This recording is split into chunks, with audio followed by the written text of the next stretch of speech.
എല്ലാവർക്കും നമസ്കാരം. SS world അക്കാദമിയുടെ HSA സോഷ്യൽ സയൻസിൻ്റെ ക്ലാസ്സിലേക്ക് എല്ലാവർക്കും സ്വാഗതം. ഇന്നത്തെ ക്ലാസ്സിൽ ചർച്ച ചെയ്യാൻ പോകുന്നത് നമ്മുടെ സിലബസിലെ part B module 8 physical geography എന്ന മൊഡ്യൂളിലെ fluvial glacial aeolian land form എന്ന വിഷയത്തെക്കുറിച്ചാണ് ചർച്ച ചെയ്യുന്നത്. അപ്പോൾ ഇതിനു മുന്നേ ഉള്ള ക്ലാസ്സുകളിലായിട്ട് നമ്മൾ റോക്ക് വെതറിങ് ആൻഡ് ഇറോഷൻ എന്ന വിഷയത്തെക്കുറിച്ച് ചർച്ച ചെയ്തിട്ടുണ്ടായിരുന്നു. അതുപോലെ തന്നെ കോണ്ടിനെന്റൽ ഡ്രിഫ്റ്റ്, പ്ലേറ്റ് ടെക്ടോണിക്സ്, ഇതൊക്കെ നമ്മൾ ചർച്ച ചെയ്തതാണ്. അപ്പോൾ അതിൻ്റെ ക്ലാസ്സുകളൊക്കെ നമ്മുടെ കോഴ്സ് ഗ്രൂപ്പിൽ ഷെയർ ചെയ്തിട്ടുണ്ട്. ഓക്കെ, അപ്പോൾ ഇനി ഇതിന് ശേഷം നമുക്കിനി ഡിസ്കസ് ചെയ്യാനുള്ളത് composition and structure of atmosphere, temperature and their distribution, pressure belt, condensation and precipitation.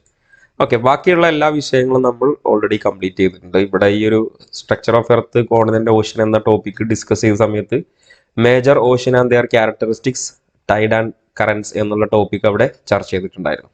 Okay, അപ്പോൾ നമ്മുടെ കോഴ്സിൽ ഇതുവരെ ജോയിൻ ചെയ്യാത്ത ആളുകളുണ്ടെങ്കിൽ നിങ്ങൾക്ക് ഇവിടെയുള്ള നമ്പറിൽ നിങ്ങൾക്ക് കോൺടാക്ട് ചെയ്യാവുന്നതാണ്. നമ്മുടെ ഈ ക്ലാസ്സിന് താഴെയുള്ള ഡിസ്ക്രിപ്ഷൻ ബോക്സിൽ നമ്മുടെ പബ്ലിക് ടെലഗ്രാം ഗ്രൂപ്പിൻ്റെ ലിങ്ക് കൊടുത്തിട്ടുണ്ട്. അപ്പോൾ ആ ലിങ്കിലൊക്കെ കയറി കഴിഞ്ഞാൽ നിങ്ങൾക്ക് ക്ലാസ്സിനെ കുറിച്ചുള്ള വിവരങ്ങളൊക്കെ ലഭിക്കുന്നതാണ്. അപ്പോൾ ഡിസ്ക്രിപ്ഷനൊക്കെ നോക്കുക, ഡിസ്ക്രിപ്ഷനിൽ ക്ലാസ്സുമായി ബന്ധപ്പെട്ട വിവരങ്ങളൊക്കെ കൊടുത്തിട്ടുണ്ട്.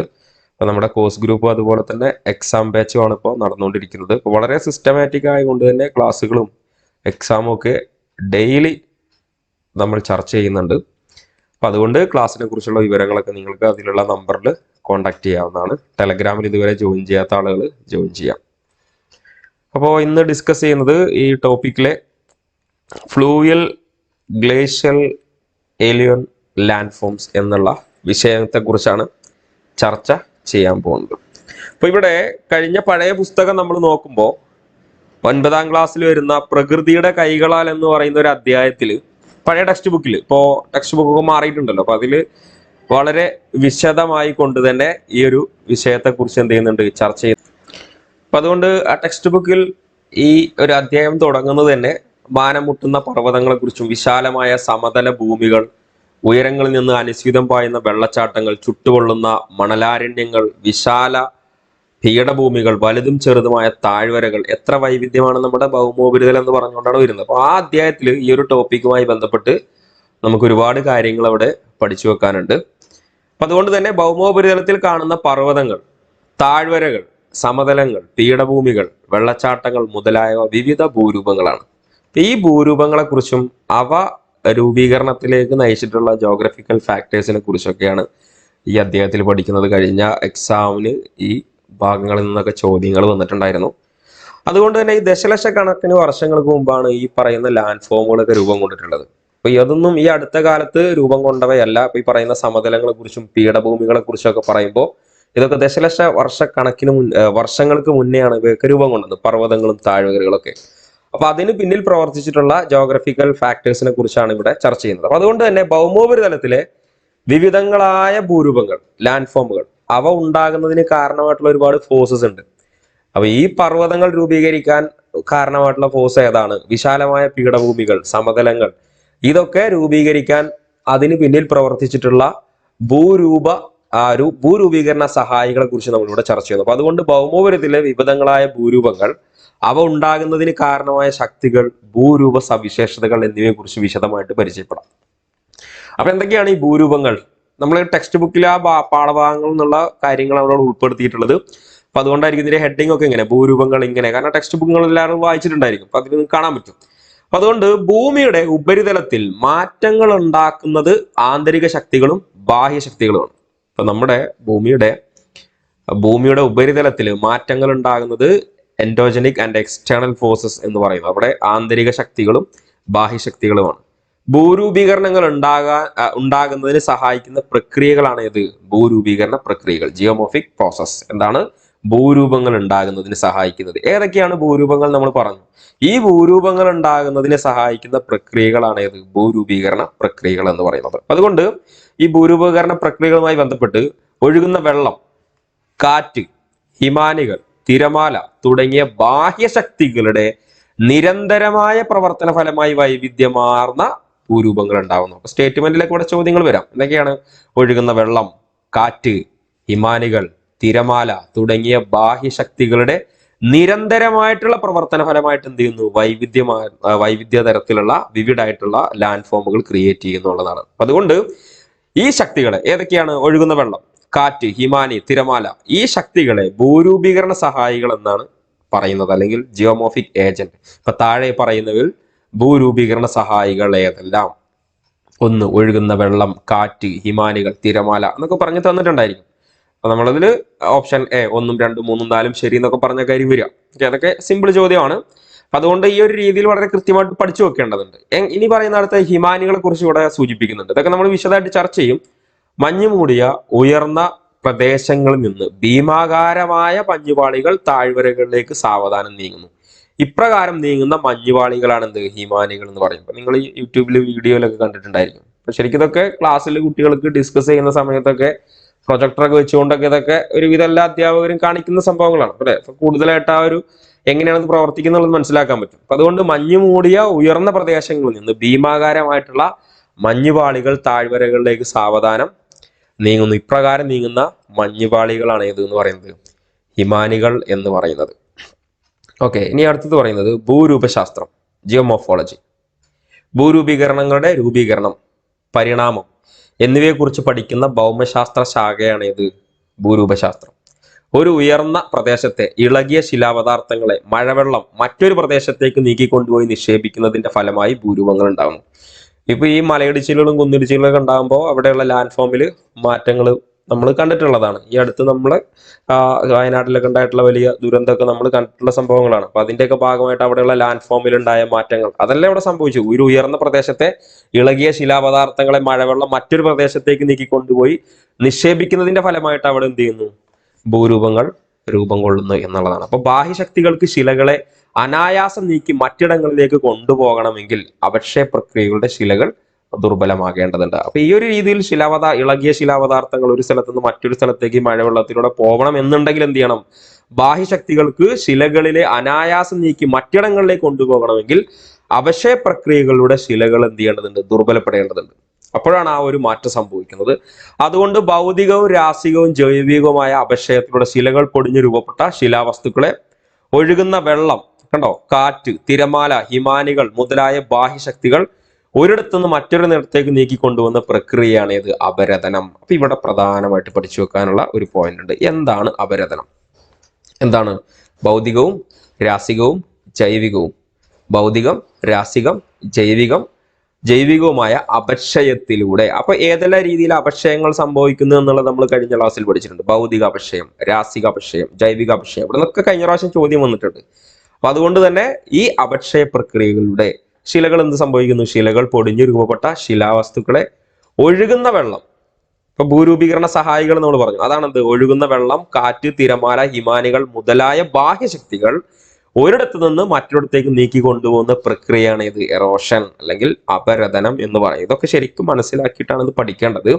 അപ്പൊ ഈ വസ്തുക്കൾ താഴ്ന്ന പ്രദേശങ്ങൾ നിക്ഷേപിക്കപ്പെടുന്നു. സ്വാഭാവികമായിട്ടും ഈ പറയുന്ന ഭൂരൂപീകരണ സഹായികൾ ഈ അപക്ഷയത്താൽ, ഭൗതിക, രാസിക, ജൈവിക അപക്ഷയത്താൽ പൊടിഞ്ഞ് രൂപപ്പെട്ട ശിലാവസ്തുക്കൾ ഒരു സ്ഥലത്ത് കൊണ്ടുപോയി നിക്ഷേപിക്കപ്പെടുന്ന പ്രവർത്തനങ്ങളെയാണ് എന്ത് എന്ന് പറയുന്നത്? എവിടെയാണ് നിക്ഷേപിക്കുക? സ്വാഭാവികമായിട്ട് താഴ്ന്ന പ്രദേശങ്ങളിലായിരിക്കും അല്ലെ. മലയിടിഞ്ഞൊക്കെ വരുന്നതല്ലേ, മുകളിൽ നിന്ന് താഴത്തേക്കല്ലേ വരുന്നത്.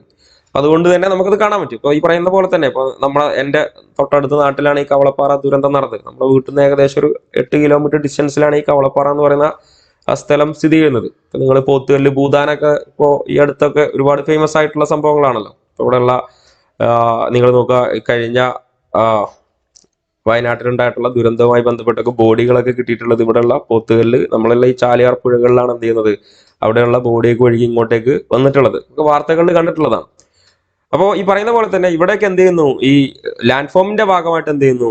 അവിടെ പുതിയ ഭൂരൂപങ്ങൾ രൂപം കൊള്ളുന്നു എന്നുള്ളതാണ്. താഴ്ന്ന പ്രദേശങ്ങളിൽ രൂപം കൊള്ളുന്നു എന്നുള്ളതാണ് അല്ലെ. അപ്പോൾ ആ ഒരു ജോഗ്രഫിക്കലി അന്ന് എല്ലാവരും അതിന്റെ വീഡിയോ കണ്ടിട്ടുണ്ടായിരിക്കും. അവിടെയുള്ള വയനാട് ആ ഭാഗത്ത് നിന്ന് എന്ത് ചെയ്യുന്നു?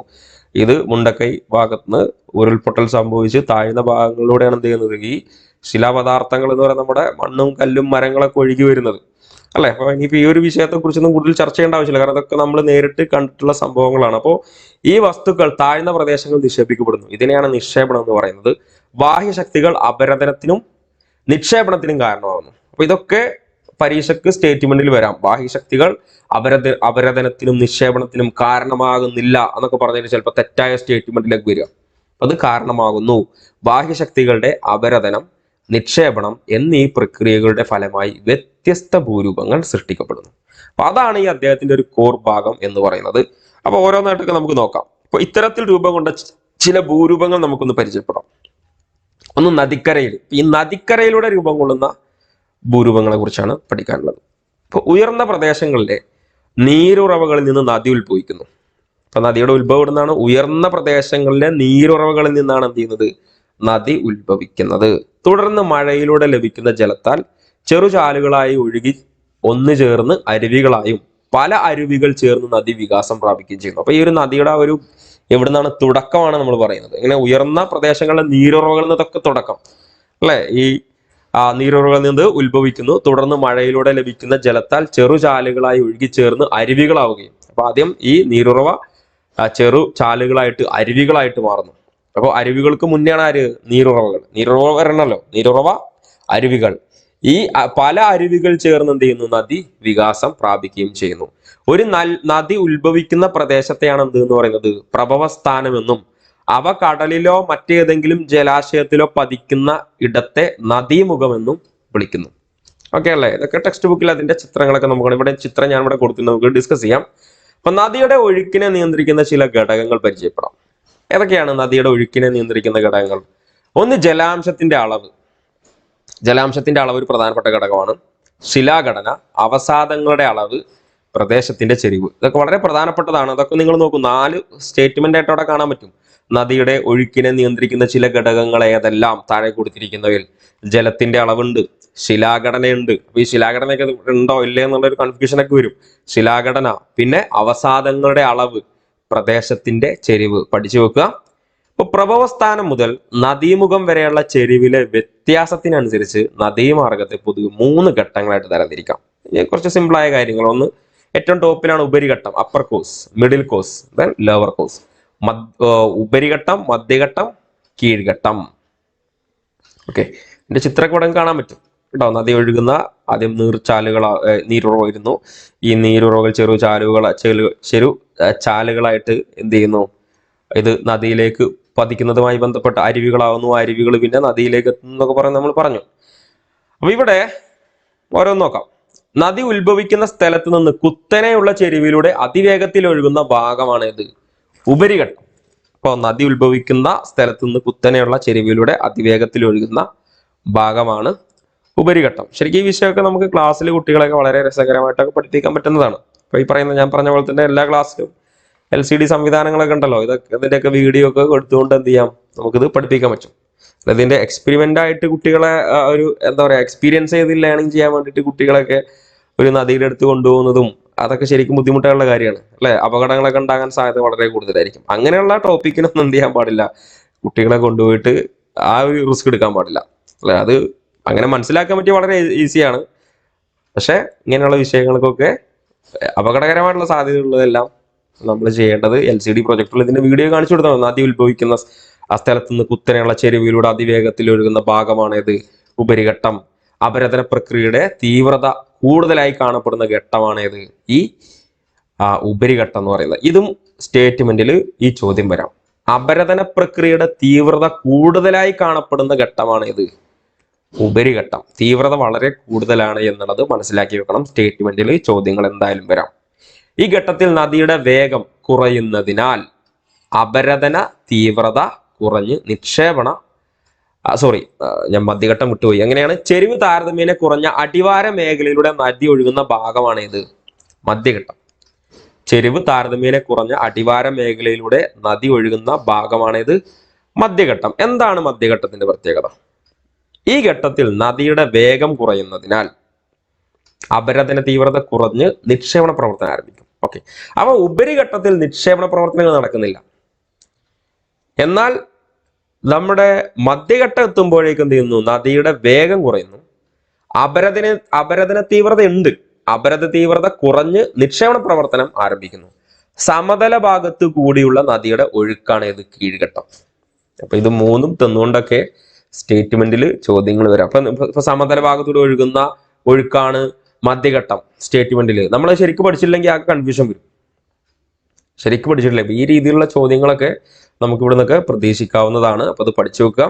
അവസാദങ്ങൾ നദിയിൽ കൂടുതലായി കാണപ്പെടുന്നതിനാലും ഒഴുക്കിന്റെ വേഗം കുറവായതിനാലും ഈ ഘട്ടത്തിൽ നിക്ഷേപണ പ്രവർത്തനങ്ങൾ കൂടുതലാണ്. അപ്പൊ ഇവിടെ നിക്ഷേപണ പ്രവർത്തനങ്ങൾ വളരെ കൂടുതലായിട്ടുള്ള ഭാഗമാണ് ഏത്? കീഴ്ഘട്ടം.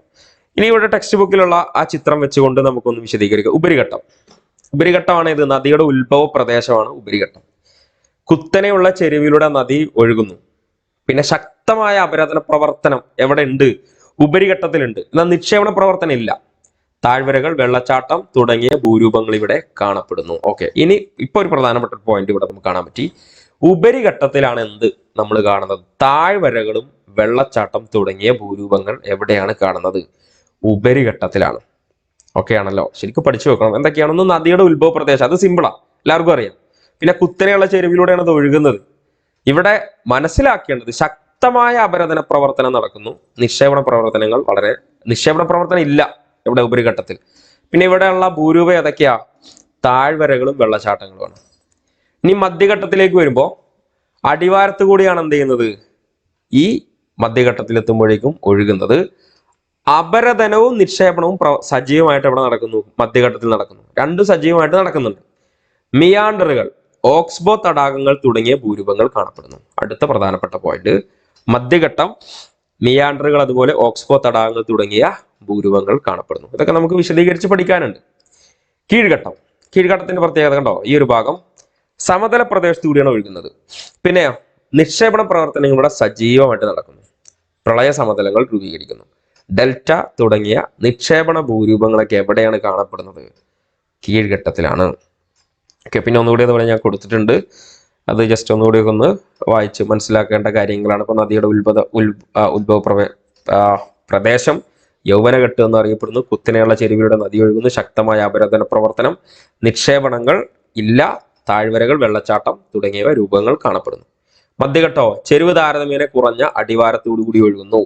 മധ്യഘട്ടത്തിൽ നദിയുടെ വേഗം കുറയുന്നതിനാൽ അപരദന തീവ്രത കുറഞ്ഞ് നിക്ഷേപണ പ്രവർത്തനം ആരംഭിക്കുന്നു. അപരദനവും നിക്ഷേപണ പ്രവർത്തനങ്ങളും ഇവിടെ സജീവമാണ്. മിയാണ്ടറുകൾ, ഓക്സ്ബോ തടാകങ്ങൾ തുടങ്ങിയ ഭൂരൂപങ്ങൾ കാണപ്പെടുന്നു. താഴ്വരകൾ വി രൂപമാണെങ്കിലും ആഴം കൂടുതലായിരിക്കും. ഇനി കീഴ്ഘട്ടം, സമതല പ്രദേശത്തോടു കൂടിയാണ് ഒഴുകുന്നത്. നിക്ഷേപണ പ്രവർത്തനങ്ങൾ ഇവിടെ സജീവമാണ്. നദിയിൽ അവസാദങ്ങളുടെയും ജലത്തിന്റെയും അളവ് വളരെ കൂടുതലാണ്. ഇവിടെ കീഴ്ഘട്ടത്തിൽ അവസാദങ്ങൾ നദിയിൽ കൂടുതലായി കാണുന്നതിനാലും ഒഴുക്കിന്റെ വേഗം കുറവായതിനാലും നദി വളഞ്ഞു ഒഴുകുന്നു. ഈ ഘട്ടത്തിൽ നിക്ഷേപണ പ്രവർത്തനം കൂടുതലാണ്. പ്രളയ സമതലങ്ങൾ, പിരിഞ്ഞൊഴുകുന്ന ചാലുകൾ, ഡെൽറ്റ തുടങ്ങിയ നിക്ഷേപ ഭൂരൂപങ്ങൾ എവിടെ കാണപ്പെടുന്നു? നമ്മുടെ കീഴ്ഘട്ടത്തിൽ കാണപ്പെടുന്നു. അപ്പോൾ ഓരോ ഘട്ടത്തിലെയും അവിടെയുള്ള ഭൂരൂപങ്ങളെ കുറിച്ചാണ് ഇനി ചർച്ച ചെയ്യുന്നത്. പറഞ്ഞ പോലെ നദിയുടെ ഉത്ഭവം മുതൽ പതനം വരെയുള്ള സവിശേഷതകൾ നമ്മൾ മനസ്സിലാക്കി. നദിയുടെ ഓരോ ഘട്ടത്തിലും രൂപം കൊള്ളുന്ന ഭൂരൂപങ്ങൾ വ്യത്യസ്തങ്ങളായിരിക്കും.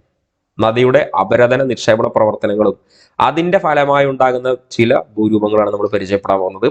നദീജന്യ ഭൂരൂപങ്ങൾ കൂടുതലായി കാണപ്പെടുന്നത് എവിടെയാണ്? ആർദ്ര കാലാവസ്ഥാ മേഖലയിലാണ്. ഇതൊക്കെ നമ്മൾ പഠിച്ചിട്ടുണ്ടായിരുന്നു. Climatic region of the world എന്നുള്ള ഭാഗത്ത് നദീജന്യ ഭൂരൂപങ്ങൾ കൂടുതലായി കാണപ്പെടുന്നത്. ഇത് പഠിച്ചു നോക്കുക, പ്രധാനപ്പെട്ടതാണ്. ആർദ്ര കാലാവസ്ഥാ മേഖലകളിലാണ്. എവിടെയാണ്?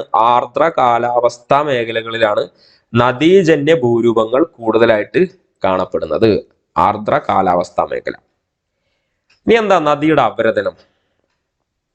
ഇവിടെ ഒഴുക്കിന്റെ വേഗം, ഒഴുകുന്ന പ്രദേശത്തെ ചെരിവ്, ശിലാഘടന എന്നിവ നദിയുടെ അപരദന തീവ്രത സ്വാധീനിക്കുന്ന ഘടകങ്ങളാണ്. ഏതൊക്കെയാണ് നദിയുടെ അപരദന തീവ്രതയെ സ്വാധീനിക്കുന്ന ഘടകങ്ങൾ? ഏതൊക്കെയാണ്? ഒഴുക്കിന്റെ വേഗം, ഒഴുകുന്ന പ്രദേശത്തിന്റെ ചെരിവ്, ശിലാഘടന. നദി ഒഴുക്കി കൊണ്ടുപോകുന്ന ചരൽ. ഇപ്പൊ നമ്മൾ പറഞ്ഞല്ലോ, നദി ഇങ്ങനെ എന്ത് ചെയ്യുന്നു? ഒഴുക്കി കൊണ്ടുപോകുന്ന വസ്തുക്കളിലൊന്നാണ് ഇത്. ചരല്, മണൽ, ഉരുളൻകല്ലുകൾ തുടങ്ങിയ ശിലാപദാർത്ഥങ്ങൾ. ഇനി ശരിക്കും മനസ്സിലാക്കണം. ഇപ്പൊ നമ്മൾ പറയുകയാണ്, ഇനി നദി ഒഴുക്കി കൊണ്ടുപോകുന്ന ചരല്, മണൽ, ഉരുളൻകല്ലുകൾ തുടങ്ങിയ ശിലാപദാർത്ഥങ്ങൾ അടിത്തട്ടിലും ഇരുവശങ്ങളിലുമുള്ള ശിലകളിൽ ഉരസുന്നതിനും തന്മൂലം പാറകൾക്ക് തേയ്മാനം സംഭവിക്കുന്നതിനും കാരണമാവുന്നു. എങ്ങനെയാണ്? നദി ഒഴുക്കി കൊണ്ടുപോകുന്ന ചരല് നമ്മൾ കണ്ടിട്ടുള്ളതാണ്. അതുപോലെ തന്നെ മണല്, നദിയിലുള്ള ഉരുളൻ കല്ലുകൾ തുടങ്ങിയ ശിലാപദാർത്ഥങ്ങൾ അടിത്തട്ടിലും ഇരുവശങ്ങളിലുമുള്ള ശിലാപദാർത്ഥങ്ങൾ അടിത്തട്ടിലും ഇരുവശങ്ങളിലുള്ള ശിലകളിൽ ഉരസുന്നതിനും തന്മൂലം പാറകൾക്ക് എന്തെന്നു? തേയ്മാനം ഉണ്ടാവുകയും ചെയ്യുന്നു. അപ്പൊ ഈ നദി ഇങ്ങനെ ഒഴുകി പോകുന്നതിന്റെ കൂടെ തന്നെ ചരലും മണലും ഉരുളൻകല്ലും ഒക്കെ ഇങ്ങനെ ഒഴുകിപ്പോകും. അതിങ്ങനെ കുറേ വർഷങ്ങളായിട്ട് എന്ത് ചെയ്യാണ്, ഇതിലിങ്ങനെ ഒഴുകി പോകുമ്പോൾ എന്ത് സംഭവിക്കുന്നു? ശിലാപദാർത്ഥങ്ങളുടെ അടിത്തട്ടിലും ഇരുവശങ്ങളിലുമുള്ള ശിലകളിൽ ഉരസുന്നതിനും തന്മൂലം പാറകൾക്ക് എന്ത് സംഭവിക്കുന്നു? തേയ്മാനം ഉണ്ടാകുന്നതിന് കാരണമാവുന്നു. അപ്പൊ ഈ രീതിയിലുള്ള അപരദനത്തെയാണ് അപകർഷണം, അബ്രാഷൻ അല്ലെങ്കിൽ കൊറേഷൻ എന്ന് പറയുന്നത്. അപ്പോൾ ഈ രീതിയിലുള്ള ചരല്, മണൽ, ഉരുളൻ കല്ലുകൾ തുടങ്ങിയ ശിലാപദാർത്ഥങ്ങൾ എന്ത് ചെയ്യുന്നു? നദി ഒഴുക്കി കൊണ്ടുപോകുന്നതിന്റെ ഭാഗമായിട്ട് നദിയുടെ അടിത്തട്ടിലും ഇരുവശങ്ങളിലുള്ള ശിലകൾ, നദിയുടെ അടിത്തട്ടിലും അതുപോലെ തന്നെ ഇരുവശങ്ങളിലുള്ള ശിലകൾ ഉണ്ടായിരിക്കും. ഈ ശിലകളിൽ എന്ത് ചെയ്യുന്നു? ഉരസുന്നതിനും തന്മൂലം അതിന് എന്ത് സംഭവിക്കുന്നതിനും അതിന് തേയ്മാനം സംഭവിക്കുന്നു. ഈ രീതിയിലുള്ള അപരദനത്തെയാണ് എന്ത് എന്ന് പറയുന്നത്? അപഘർഷണം, അബ്രാഷൻ എന്ന് പറയുന്നത്. അപ്പൊ അബ്രാഷൻ എന്ന് പറയുന്നത് ഒരു അപരദന പ്രവർത്തനമാണ്. എവിടെ നടക്കുന്നത്? നദിയുടെ അടിത്തട്ടിലും നദിയുടെ ഇരുവശങ്ങളിലുമുള്ള ശിലകൾ എന്ത് ചെയ്യുന്നു? മിനുസപ്പെടുന്നു. എപ്പോൾ? നദി ഒഴുക്കിക്കൊണ്ടുവരുന്ന ശിലാപദാർത്ഥങ്ങളായ ചരൽ, മണൽ, ഉരുളൻകല്ലുകളൊക്കെ അടിത്തട്ടിലും വശങ്ങളിലും തട്ടുമ്പോൾ എന്ത് ചെയ്യുന്നു? അവിടെ തേയ്മാനം സംഭവിക്കുന്നു. ഈ രീതിയിലുള്ള ഒരു അപരദനത്തെയാണ് എന്ത് എന്ന് പറയുന്നത്? അപഘർഷണം എന്ന് പറയുന്നത്. അപ്പൊ ഒഴുകുന്ന പ്രദേശത്തെ കഠിനശിലകളെ പോലും മിനുസപ്പെടുത്തിയാണ് ഈ പ്രവർത്തനത്തിലൂടെ നദികൾക്ക് സാധ്യമാകുന്നത്. അപ്പൊ നിങ്ങൾ നോക്കുക, ഒഴുകുന്ന പ്രദേശത്തെ കഠിനശിലകൾ, വളരെ കട്ടിയുള്ള ശിലകളെ പോലും എന്ത് ചെയ്യുന്നു? മിനുസപ്പെടുത്തുന്നതിന് ഈ പ്രവർത്തനത്തിലൂടെ നദികൾ സാധിക്കുന്നു. അപ്പൊ നദിയുടെ ഉപരിഘട്ടത്തിൽ അടിത്തട്ടിന്റെ അപരദനമാണ് ഏറെ സജീവമായിട്ടുള്ളത്. അപ്പൊ ഇതൊരു പ്രധാന പോയിന്റ് ആണ്. നദിയുടെ ഉപരിഘട്ടത്തിൽ ഏറ്റവും കൂടുതൽ എവിടെയാണ്? അടിത്തട്ടിന്റെ അപരദനമാണ് എന്ത് ചെയ്യുന്നത്? ഏറെ സജീവമായിട്ടുള്ളത്. എന്നാൽ നമ്മുടെ ഒരു മധ്യഘട്ടമൊക്കെ ആകുമ്പോഴേക്ക് എന്ത് ചെയ്യുന്നു? വശങ്ങളിലേക്ക്, കാരണം വെള്ളത്തിന്റെ ആ ഒരു ലെങ്ത് അത്രത്തോളം അതിന്റെ വ്യാപ്തി, വോളിയം അവിടെ കൂടുന്നു. അപ്പൊ സ്വാഭാവികമായിട്ട് എന്ത് ചെയ്യുന്നു? വശങ്ങളിലേക്കായിരിക്കും എന്ത് ചെയ്യുന്നത്? കൂടുതൽ സജീവമായിട്ട് മധ്യഘട്ടമാകുമ്പോഴേക്കും വശങ്ങളിലേക്കുള്ള അപരദന പ്രവർത്തനം നടക്കുന്നത്. അപ്പോൾ നദിയുടെ ഉപരിഘട്ടത്തിൽ അടിത്തട്ടിന്റെ അപരദനമാണ് എന്ത് ചെയ്യുന്നത്? ഏറെ സജീവമായി നടക്കുന്നത്. അപ്പൊ ഏതൊക്കെയാണ് ഈ അപരദന ഭൂരൂപങ്ങൾ? ഒന്ന്, താഴ്വരകളുണ്ട്. ടെക്സ്റ്റ് ബുക്കിലാകെ 2-3 കാര്യങ്ങളെ പറയുന്നുള്ളൂ. എന്നാൽ ഇവിടെ നോക്കേണ്ടത് ഏതൊക്കെയാ? ഒന്ന്, താഴ്വരകൾ, പിന്നെ വാലീസ്, അതുപോലെ തന്നെ ഉൾക്കുഴികളും ഉരക്കുഴികളും, ആഴ്ന്നിറങ്ങിയ മിയാൻഡറുകളുണ്ട്, നദി തട്ടുകൾ, വെള്ളച്ചാട്ടം, മിയാൻഡറുകൾ. ഇനി ഓരോന്നും നമുക്ക് നോക്കാം. ഒന്ന്, താഴ്വരകൾ. അപ്പൊ നദിയുടെ ഒഴുക്കിന്റെ വേഗത വർദ്ധിക്കുന്നതിനനുസരിച്ച് അവയുടെ ആഴവും നീളവും രൂപവും പരപ്പും വർദ്ധിക്കുന്നു. അതിന്റെ ഫലമായിട്ട് എന്ത് ചെയ്യുന്നു? താഴ്വരകൾ രൂപം കൊള്ളുന്നു എന്ന് പറയുന്നു. അപ്പൊ എന്താണ് പറഞ്ഞത്? നദിയുടെ ഒഴുക്കിന്റെ വേഗം വർദ്ധിക്കുന്നതിനനുസരിച്ച് അവയുടെ ആഴവും നീളവും പരപ്പും വർദ്ധിക്കുന്നു. അതിന്റെ ഫലമായി എന്ത് ചെയ്യുന്നു? താഴ്വരകൾ രൂപം കൊള്ളുന്നു. അപ്പൊ ഈ ആഴം കുറഞ്ഞ ചെറിയതും ഇടുങ്ങിയതുമായ ചാലുകളാണ് ഇത് നീർച്ചാലുകൾ എന്ന് പറയുന്നത്. ചെറുതും ഇടുങ്ങിയതുമായ ചാലുകളായാണ് താഴ്വരകൾ ആരംഭിക്കുന്നത്. നീർച്ചാലുകളുടെ ആഴവും വീതിയും നീളവും വീതിയും വർദ്ധിക്കുന്നതിനനുസരിച്ച് എന്ത് ചെയ്യുന്നു? വർദ്ധിക്കുന്ന ചാലുകളെ അറിയപ്പെടുന്നതാണ് ഗള്ളികൾ എന്ന് പറയുന്നത്. നീർച്ചാലുകളുടെ ആഴവും നീളവും വീതിയും വർദ്ധിച്ചുണ്ടാകുന്ന ചാലുകളാണ് ഗള്ളികൾ എന്ന് പറയുന്നത്. ഗള്ളികൾക്ക് വീതിയും നീളവും ആഴവും വർദ്ധിച്ച് രൂപപ്പെടുന്നതാണ് ഇത് താഴ്വരകൾ. അപ്പൊ ഈ ഗള്ളികൾ കുറെ വർഷങ്ങളായിട്ട് ഈ ഒരു പ്രവർത്തനം നടക്കുമ്പോൾ അതെന്ത് ചെയ്യുന്നു? വീതിയും നീളവും ആഴവും വർദ്ധിച്ച് രൂപപ്പെടുന്നതാണ് ഇത് താഴ്വരകൾ. അതുകൊണ്ട് താഴ്വരയുടെ ആകൃതിക്ക് അനുസൃതമായ വീരൂപ താഴ്വര, ഗിരികന്ധരം, ബൃഹത് ഗിരികന്ധരം എന്നിങ്ങനെ താഴ്വരകളെ നമുക്ക് തരംതിരിക്കാം. ഓക്കെ, ഇതൊരു ഇമേജ് ആണ്, ഇത് ഒറിജിനൽ അല്ല. കണ്ടാൽ തന്നെ അറിയാലോ. അപ്പോൾ അതിൽ ഭാഗമായിട്ട് ഈ ഒറ്റ ചിത്രത്തിൽ തന്നെ നിങ്ങൾക്ക് എന്ത് കാണാം? വീരൂപ താഴ്വരകൾ കാണാൻ പറ്റും, ബൃഹത് ഗിരികന്ധരങ്ങൾ കാണാൻ പറ്റും. ഈ മുകളിലായിട്ട് നിൽക്കുന്നത് ഗിരികന്ധരങ്ങളൊക്കെ ഇവിടെ ഈ 2 സൈഡിലൊക്കെ ആയിട്ട് കാണുന്നില്ലേ? ഗിരികന്ധരങ്ങൾ, അതുപോലെ ബൃഹത് ഗിരികന്ധരങ്ങളൊക്കെ ആയിട്ടാണ് ഇത് കാണുന്നത്. ഓക്കെ, അപ്പോ വളരെ ആഴമുള്ളതും ചെങ്കുത്തോ ലംബമോ ആയ വശങ്ങളോട് കൂടിയ താഴ്വരകളാണ് ഇത് നമ്മുടെ ഗിരികന്ധരങ്ങൾ എന്ന് പറയുന്നത്. ഈ ഭാഗത്തൊക്കെ നിങ്ങൾക്ക് കാണാം. കുത്തനെ പടവുകൾ പോലുള്ള വശങ്ങളോട് കൂടിയതും ഗിരികന്ധരങ്ങളോളം ആഴമുള്ളതുമായ താഴ്വരകളാണ് ഇത് ബൃഹത് ഗിരികന്ധരങ്ങൾ. അതിനുള്ള ഉദാഹരണമാണ് ഗ്രാൻഡ് കന്യൻ, എവിടെയാണ്? കൊളറാഡോയിൽ സ്ഥിതി ചെയ്യുന്നത്. അതുപോലെ തന്നെ ഗന്ദിക്കോട്ട കന്യൻ ആന്ധ്രാപ്രദേശിലാണ്. ഗന്ദിക്കോട്ടയൊക്കെ സ്ഥിതി ചെയ്യുന്ന ആന്ധ്രാപ്രദേശ്, പഠിച്ചു വെക്കണം. ബൃഹത് ഗിരികന്ധരങ്ങളുടെ ഒരു വകഭേദമാണ്. അതുകൊണ്ട് താഴ്വരകളുടെ തരം എന്നത് അവ രൂപപ്പെടുന്ന പ്രദേശത്തെ ശിലകളുടെ തരം, ഘടന എന്നിവയെ ആശ്രയിച്ചാണ്. തിരശ്ചീന അവസാദ ശിലാമേഖലയിൽ ബൃഹത് ഗിരികന്ധരങ്ങൾ രൂപപ്പെടാറുണ്ട്. ഗിരികന്ധരങ്ങൾ കാഠിന്യമേറിയ ശിലകളിലാണ് രൂപം കൊള്ളുന്നത്. നിങ്ങൾ നോക്കുക, അതുകൊണ്ട് ചുരുക്കത്തിൽ നമ്മൾ പറയുകയാണെങ്കിൽ ശക്തിയായി ഒഴുകുന്ന വെള്ളത്തിന്റെ അപരദനത്തിലൂടെ കുത്തനെ ചെരിഞ്ഞ പ്രദേശങ്ങളിൽ നീർച്ചാലുകൾ രൂപം കൊള്ളുന്നു. ഒഴുക്കിന്റെ വേഗം വർദ്ധിക്കുന്നതിനനുസരിച്ച് ശക്തമാകുന്ന അപരദന പ്രക്രിയയുടെ ഫലമായി നദികളുടെ ആഴം വർദ്ധിക്കുന്നു. നദിയുടെ അടിത്തട്ടിൽ അപരദനം തീവ്രമാകുന്നതോടെ താഴ്വരകൾക്ക് പ്രത്യേക രൂപം കൈവരിക്കുന്നു. ഇത്തരത്തിൽ രൂപം കൊള്ളുന്ന താഴ്വരയുടെ ആകൃതി എങ്ങനെയായിരിക്കും? വി രൂപത്തിലായിരിക്കും. ഇവയാണ് വി രൂപ താഴ്വരകൾ എന്ന് അറിയപ്പെടുന്നത്. ഓക്കെ, ചിത്രത്തിൽ നിങ്ങൾ കാണാം വി രൂപ താഴ്വരകൾ. ഇനി എന്താണ് ഉൾക്കുഴികളും ഉരക്കുഴികളും? സാധാരണ ഇവിടെ കാണാം കുന്നിൻ പ്രദേശങ്ങളിലെ നീർച്ചാലുകളിൽ ഒഴുക്കിന്റെ ശക്തിയിൽ പാറ കഷ്ണങ്ങൾ നിരന്തരം ഉരുസുന്നു.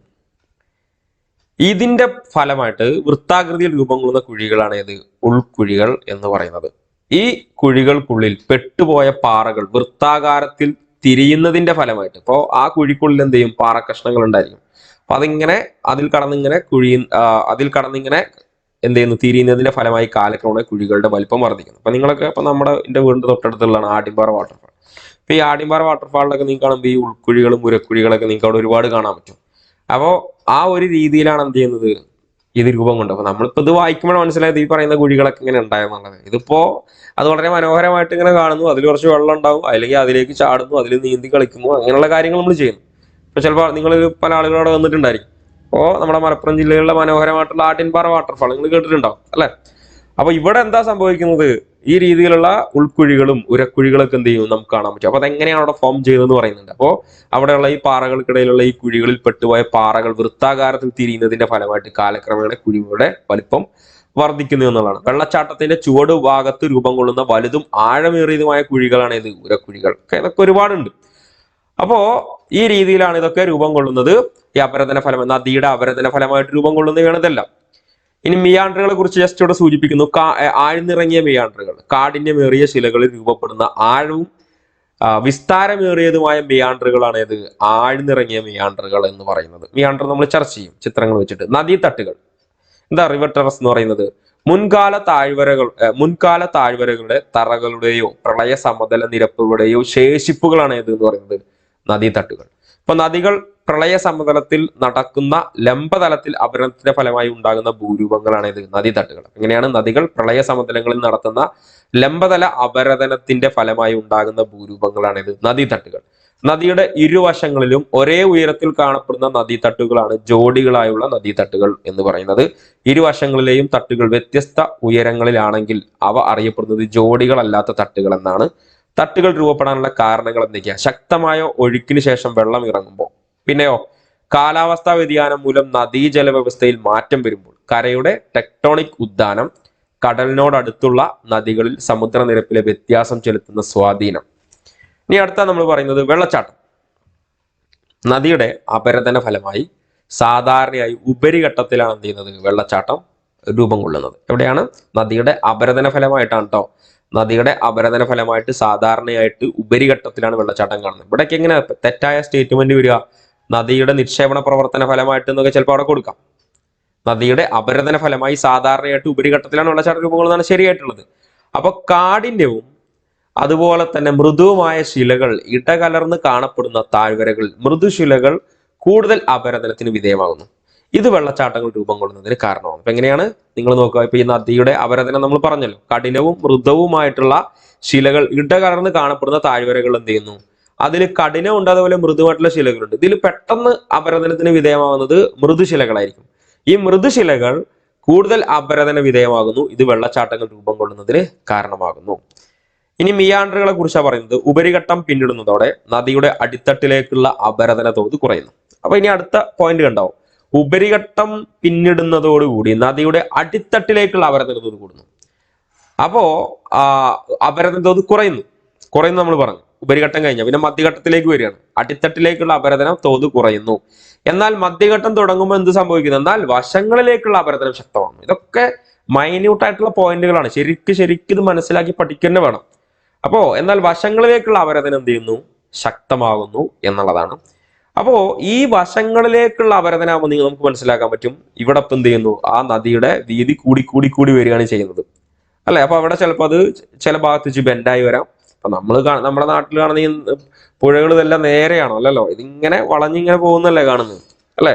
അപ്പോ ഇത്തരത്തിൽ താരതമ്യേന ചെരിവ് കുറഞ്ഞ പ്രദേശത്തോടു കൂടി പോകുന്ന നദിയുടെ ഒഴുക്കിനെ അവസാദങ്ങളോ ശിലാരൂപങ്ങളോ തടസ്സപ്പെടുത്തുമ്പോൾ നദി വളഞ്ഞൊഴുകുന്ന ഒരു നദീഭാഗമാണ് ചിത്രത്തിൽ. ഇപ്പൊ നിങ്ങൾ ഇവിടെ ഈ ചിത്രം കാണാൻ പറ്റുന്നുണ്ടോ? ഈ നദി ഇങ്ങനെ പോവല്ലേ, ഇതിങ്ങനെ ഒഴുകി എന്ത് ചെയ്യാണ്, ഇവിടെ ഒഴുകിയെത്തി അങ്ങനെ കൂടുതലായിട്ട് കണ്ടോ, ഇത്തരത്തിൽ താരതമ്യം ചെരിവ് കുറഞ്ഞ പ്രദേശം കൂടുന്ന നദിയുടെ ഒഴുക്കിനെ അവസാദങ്ങളോ ശിലാരൂപങ്ങളോ തടസ്സപ്പെടുത്തുമ്പോൾ ഇപ്പൊ നിങ്ങൾ നോക്കുക, ഇപ്പൊ ഇവര് ഇത്ര അടുത്തെത്തി അല്ലെ, ഇവിടെ നിങ്ങൾക്ക് കാണാൻ പറ്റും. ഇവിടെ എത്തുമ്പോഴേക്ക് എന്ത് ചെയ്യാണ്, ഇനിയിപ്പോ നദി കുറെ കാലം കഴിയുമ്പോൾ അല്ലെങ്കിൽ കുറച്ച് ഈ ഒരു തുടർന്നുള്ള ഈ വശങ്ങളിലേക്കുള്ള അപരദനം കൂടുമ്പോൾ എന്ത് സംഭവിക്കുന്നു, ഇവിടെ എത്തുമ്പോഴേക്ക് ഇതിന്റെ ചെരിവൊക്കെ കുറഞ്ഞു, അപ്പൊ വെള്ളം ഇതിലെങ്ങനെ ഒഴുകി പോവുക ചെയ്യുന്നു. ഇവിടെ എത്തുമ്പോഴേക്ക് ഈ നദി ഈ ഭാഗം രണ്ടും കൊണ്ടേക്ക് ഒരുമിച്ച് എങ്ങനെയായിരിക്കും അല്ലെ, ഈ രണ്ട് ഭാഗവും കൊണ്ട് ഇവിടെ വശങ്ങളിലേക്കുള്ള അപരദനത്തിന്റെ ഫലമായിട്ട് ഈ രണ്ട് ഭാഗം കൊണ്ട് ഒരുമിക്കുന്നു. അപ്പൊ സ്വാഭാവികമായിട്ടും വെള്ളം നേരെ ഇങ്ങോട്ടേക്ക് കൂടിച്ചേരുകയാണ് ചെയ്യുക, അല്ലെങ്കിൽ ഇങ്ങനെ ഇങ്ങോട്ടേക്ക് കൂടിച്ചേരുന്നു ഈ ഒരു ഭാഗം. സ്വാഭാവികമായിട്ടും പിന്നെ ഒഴുക്ക് നേരെ ഇതിന് സമാന്തരമായിട്ട് ഇതിന് കറക്റ്റ് ആയിട്ടായിരിക്കും എന്ത് ചെയ്യുക, വെള്ളം ഒഴുകി പോകുന്നത്. അപ്പൊ സ്വാഭാവികമായിട്ട് ഈ ഒരു ഭാഗം എന്ത് ചെയ്യും, ഇവിടുന്ന് ഒറ്റപ്പെട്ടു പോകും, വേറുപെട്ട് നിൽക്കും. അങ്ങനെയാണ് ഈ പറയുന്ന ഓക്സ്ബോ തടാകങ്ങൾ ഉണ്ടാകുന്നതെന്ന് പറയുന്നത്. അപ്പൊ അതുകൊണ്ട് നിങ്ങൾ കണ്ടോ, ഇത്തരത്തിൽ താരതമ്യേന ചെരിവ് കുറഞ്ഞ പ്രദേശം, ഈ ഭാഗം ചെരിവ് കുറഞ്ഞ പ്രദേശമായിരിക്കും, ഈ ഒരു ഭാഗമൊക്കെ ചെരിവ് കുറഞ്ഞ പ്രദേശത്തോടി പോകുന്ന നദിയുടെ ഒഴുക്കിന് അവസാദങ്ങൾ, അപ്പൊ ഈ ഭാഗത്തുള്ള അവസാദങ്ങൾ അല്ലെങ്കിൽ ശിലാരൂപങ്ങൾ എന്ത് ചെയ്യും, തടസ്സപ്പെടുത്തുമ്പോൾ നദി വളഞ്ഞൊഴുകുന്നു. അപ്പൊ ഇതൊക്കെ ഇങ്ങനെ വളഞ്ഞൊഴുകാനുള്ള കാരണം ഇതുകൊണ്ടാണ്, ഇവിടെ ഇങ്ങനെ എത്തുമ്പോഴേക്കും ഇങ്ങനെ വളഞ്ഞൊഴുകുന്നു. ആ ഒരു നദിയുടെ ചിത്രമാണ് ഇവിടെ കാണുന്നത്. ഇനി എന്താ സംഭവിക്കുന്നത്, നദീമാർഗത്തിൽ കാണപ്പെടുന്ന ഇത്തരം വളവുകൾ, വലയങ്ങളെ അഥവാ മിയാൻഡറുകൾ എന്ന് പറയുന്നു. ഇതിനെയാണ് എന്ത് ചെയ്യുക, ഇപ്പൊ നമുക്ക് ഇതിനെ മിയാൻഡറുകൾ എന്ന് നമുക്ക് ഇതിനെ വിളിക്കാം. ഇനി ഇത് ഒറ്റപ്പെട്ട് നിൽക്കും, ഞാൻ നേരത്തെ പറഞ്ഞ പോലെ ഇത് ഇവിടുന്ന് ഇങ്ങനെ ഒറ്റപ്പെട്ട് നിൽക്കുമ്പോൾ എന്ത് ചെയ്യും, അതൊരു ഓക്സ്ബോ തടാകമായിട്ട് രൂപം കൊള്ളും. അപ്പൊ അത് പറയപ്പെടുന്നത് ഈ ഓക്സ്ബോ തടാകം പണ്ട് അതിന് തൊട്ടടുത്തുള്ള നദിയുടെ ഒരു ഭാഗമായിരുന്നു എന്നുള്ളതാണ്. അപ്പൊ നിങ്ങൾ കാണും, ഈ ചിത്രത്തിൽ കാണാം, നദീമാർഗത്തിൽ കാണും ഇത്തരം വളവുകൾ, വലയങ്ങൾ അഥവാ മിയാൻഡറുകൾ എന്ന് പറയുന്നു. അപ്പൊ ഇതിനൊക്കെ നമുക്ക് മിയാൻഡർ എന്ന് പറയാം. ഓക്കെ, അപ്പോ വലിയ നദികളുടെ മധ്യഘട്ടത്തിലും കീഴ്ഘട്ടത്തിലും മിയാൻഡറുകൾ രൂപം കൊള്ളാറുണ്ട്. അപ്പൊ മിയാൻഡറുകൾ എവിടെയാണ് രൂപം കൊള്ളുന്നത്, വലിയ നദികളുടെ മധ്യഘട്ടത്തിലും കീഴ്ഘട്ടത്തിലുമാണ് എന്ത് ചെയ്യുക, മിയാൻഡറുകൾ പൊതുവെ രൂപം കൊള്ളാറുള്ളത്. തുടർന്ന് അപരദന നിക്ഷേപണ പ്രവർത്തനങ്ങളുടെ ഫലമായി വലയങ്ങൾക്ക് ഉണ്ടാകുന്ന രൂപമാറ്റം ശ്രദ്ധിക്കും. ഇപ്പൊ കണ്ട, ഞാൻ നേരത്തെ പറഞ്ഞ സംഭവം കണ്ടില്ലേ ആ ചിത്രത്തിൽ, ഇങ്ങനെ വലിയ മിയാൻഡറുകളായിട്ട് ഇത് രൂപം കൊള്ളുന്നു. തുടർന്ന് എന്ത് ചെയ്യുന്നു, അപരദന പ്രവർത്തനത്തിന്റെ ഫലമായിട്ട് ഇവ രണ്ടും നേരെ ഒഴുകുകയും ഈ ഭാഗത്തുള്ള മിയാൻഡറായി നിന്നിരുന്ന ഭാഗം ഒറ്റപ്പെട്ട് ഒരു തടാകമായിട്ട് ഇപ്പോ നദിയിൽ നിന്ന് വേർപെട്ടൊരു തടാകമായിട്ടാണ് നിൽക്കുന്നത്. അല്ലെ, ഈ ജോഗ്രഫിയുടെ പ്രത്യേകത ചിത്രത്തിന് വളരെ പ്രധാനപ്പെട്ടതാണ്. കാരണം അതിലുള്ള ചിത്രങ്ങൾ നോക്കിയിട്ടാണ് എന്ത് ചെയ്യണം, നമ്മളത് പഠിച്ച് മനസ്സിലാക്കേണ്ടത്. കാണാപ്പാട് ഒരിക്കലും എന്ത് ചെയ്യാൻ പറ്റില്ല, ഈ ഒരു ജോഗ്രഫി നമ്മൾ പഠിക്കാൻ പറ്റില്ല. ഇങ്ങനെ ചിത്രങ്ങൾ നോക്കി മനസ്സിലാക്കിയാൽ വളരെ ഈസിയാണ്. അപ്പൊ നിങ്ങൾ നോക്കൂ, തുടർച്ചയായ അപരദന നിക്ഷേപണ പ്രവർത്തനങ്ങളുടെ വലയങ്ങൾ കൂടുതൽ വളയുകയും തുടർന്ന് നദി നേർഗതി പ്രാപിക്കുകയും സ്വീകരിക്കുകയും ചെയ്യുന്നു. അപ്പൊ അതുകൊണ്ട് വളഞ്ഞൊഴുകിയ ഭാഗം നിക്ഷേപണത്തിലൂടെ നദിയുടെ പ്രധാന ഭാഗത്ത് നിന്ന് വേർപെട്ട് ഒറ്റപ്പെട്ട തടാകങ്ങൾ രൂപം കൊള്ളുന്നു. അങ്ങനെ നദിയിൽ നിന്ന് വേറിട്ട് കാണുന്ന ഇത്തരം തടാകങ്ങളെയാണ് എന്ത് എന്ന് പറയുന്നത്, ഓക്സ്ബോ തടാകങ്ങൾ എന്ന് പറയുന്നത്. അല്ല, മിയാൻഡർ തടാകം എന്നൊക്കെ ചിലപ്പോൾ ഓപ്ഷനിലൊക്കെ വരും. മിയാൻഡറുകൾ എന്നുള്ള, മിയാൻഡർ തടാകം, ഓക്സ്ബോ തടാകം എന്നൊക്കെ പറഞ്ഞിട്ടൊക്കെ. അപ്പൊ നദിയിൽ നിന്ന് വേർപെട്ട് കാണുന്ന ഇത്തരം തടാകങ്ങളാണ് ഇത് ഓക്സ്ബോ തടാകങ്ങൾ. കണ്ടോ, ഇവിടെ ഒരു നദിയുണ്ട്, കണ്ടില്ലേ, ഇവിടെ ഒരു നദി ഇതിൽ ഒഴുകും ചെയ്യുന്നുണ്ട്, അതാ ഇതിലെങ്ങനെ ഒഴുകുന്നുണ്ട്. അപ്പോ നദിയിൽ നിന്ന് വേർപെട്ട് രൂപം കൊണ്ടിട്ടുള്ള തടാകമാണ് ഇത് ഓക്സ്ബോ ലേക്ക് എന്ന് പറയുന്നത്. ഓക്കെ അല്ലേ? യെസ്. അപ്പോ ഇനി നമുക്കിവിടെ നോക്കാനുള്ളതാണ് നിക്ഷേപണ ഭൂരൂപങ്ങൾ. അപ്പൊ അപരദന ഫലമായിട്ടുള്ള ഭൂരൂപങ്ങളെ കുറിച്ച് നമ്മൾ പറഞ്ഞു. ഇനി നിക്ഷേപണ ഭൂരൂപങ്ങൾ. നിക്ഷേപണ ഭൂരൂപങ്ങൾ പ്രധാനമായിട്ടും മൂന്നെണ്ണമാണ്. ഒന്ന് എക്കൽ വിശറികൾ, ഡെൽറ്റ പ്രദേശങ്ങൾ, പ്രളയ സമതലങ്ങളൊക്കെ നിക്ഷേപണ ഭൂരൂപങ്ങളാണ്. അപ്പോ അതിന്റെ പ്രവർത്തനങ്ങൾ നോക്കാം. ഒന്ന് എക്കൽ വിശറികൾ എങ്ങനെയാണ്, ചെരിവ് കൂടിയ ഉയർന്ന പ്രദേശങ്ങളിൽ നിന്നും അരുവികൾ മലയടിവാരത്തെ നിവർന്ന പ്രദേശത്തിലേക്ക് കടക്കുമ്പോൾ രൂപം കൊള്ളുന്ന നിക്ഷേപണമാണേത്, ഭൂരൂപമാണേത് എക്കൽ വിശറികൾ എന്ന് പറയുന്നത്. ഇപ്പൊ നദി സമതലത്തിലേക്ക് കിടക്കുന്നതോടെ ഭാരം കൂടിയ അവസാദങ്ങൾ കോൺ ആകൃതിയിൽ വിസ്തൃതമായ നിക്ഷേപിക്കപ്പെടുന്നതാണ് ഇത് എക്കൽ വിശറികൾ എന്ന് പറയുന്നത്. ഇനി ഡെൽറ്റ എന്താണ്, നദികൾ വഹിച്ചു കൊണ്ടുവരുന്ന വസ്തുക്കൾ നദീമുഖങ്ങളിൽ അടിഞ്ഞുകൂടി ത്രികോണാകൃതിയിൽ രൂപം കൊള്ളുന്ന ഭൂരൂപങ്ങളാണ് ഇത് ഡെൽറ്റ എന്ന് പറയുന്നത്. ഇപ്പൊ ഗ്രീക്ക് അക്ഷരമാലയിൽ ഡെൽറ്റ എന്ന അക്ഷരത്തോട് സാമീപ്യമുള്ള നദീജന്യ നിക്ഷേപ ഭൂരൂപമാണ് ഇത് ഡെൽറ്റ. ലോകത്തിലെ പ്രധാന ഡെൽറ്റകൾ ഏതൊക്കെയാ, ഒന്ന് Nile delta, Sindhu delta, Mississippi delta, Ganga Brahmaputra delta, Sundarbans. ഇനി ഇവിടെ കുറച്ച് പോയിന്റുകൾ നോക്കാം, ഇവിടുന്ന് ചോദ്യങ്ങൾ പ്രതീക്ഷിക്കാം. ലോകത്തിലെ ഏറ്റവും വലിയ ഡെൽറ്റ പ്രദേശമാണ് ഇത് പശ്ചിമ ബംഗാളിലെ സുന്ദർബൻസ്. ഇനി നദീമുഖങ്ങളിൽ ഫാൻ ആകൃതിയിൽ കാണപ്പെടുന്ന എക്കൽ നിക്ഷേപ ഭൂരൂപമാണ് ഇത് ഡെൽറ്റകളാണ്. ഉയർന്ന വേലിയേറ്റമുള്ള കടലിന്റെ തീരത്തും ഡെൽറ്റകൾ രൂപപ്പെടുന്നുണ്ട്. ഡെൽറ്റയുടെ രൂപീകരണത്തിന് ആഴം കുറഞ്ഞ കടൽ പാറ പാറ പൊടികളുടെയും മറ്റു അവസാദങ്ങളും വഹിക്കുന്ന നദി, ശാന്തമായ തീരം എന്നിവ ഇതിനൊക്കെ ആവശ്യമാണ്. അപ്പോൾ ഡെൽറ്റയുടെ രൂപീകരണത്തിന് ആഴം കുറഞ്ഞ കടൽ വേണം, പാറ പൊടികളുടെയും മറ്റു അവസാദങ്ങളുടെയും വഹിക്കുന്ന നദി വേണം, ശാന്തമായ തീരം എന്നിവ ആവശ്യമാണ്. ഇനി വിവിധമായ ഡെൽറ്റകളാണ് നിങ്ങൾക്ക് ഇവിടെ കൊടുത്തിട്ടുള്ളത്.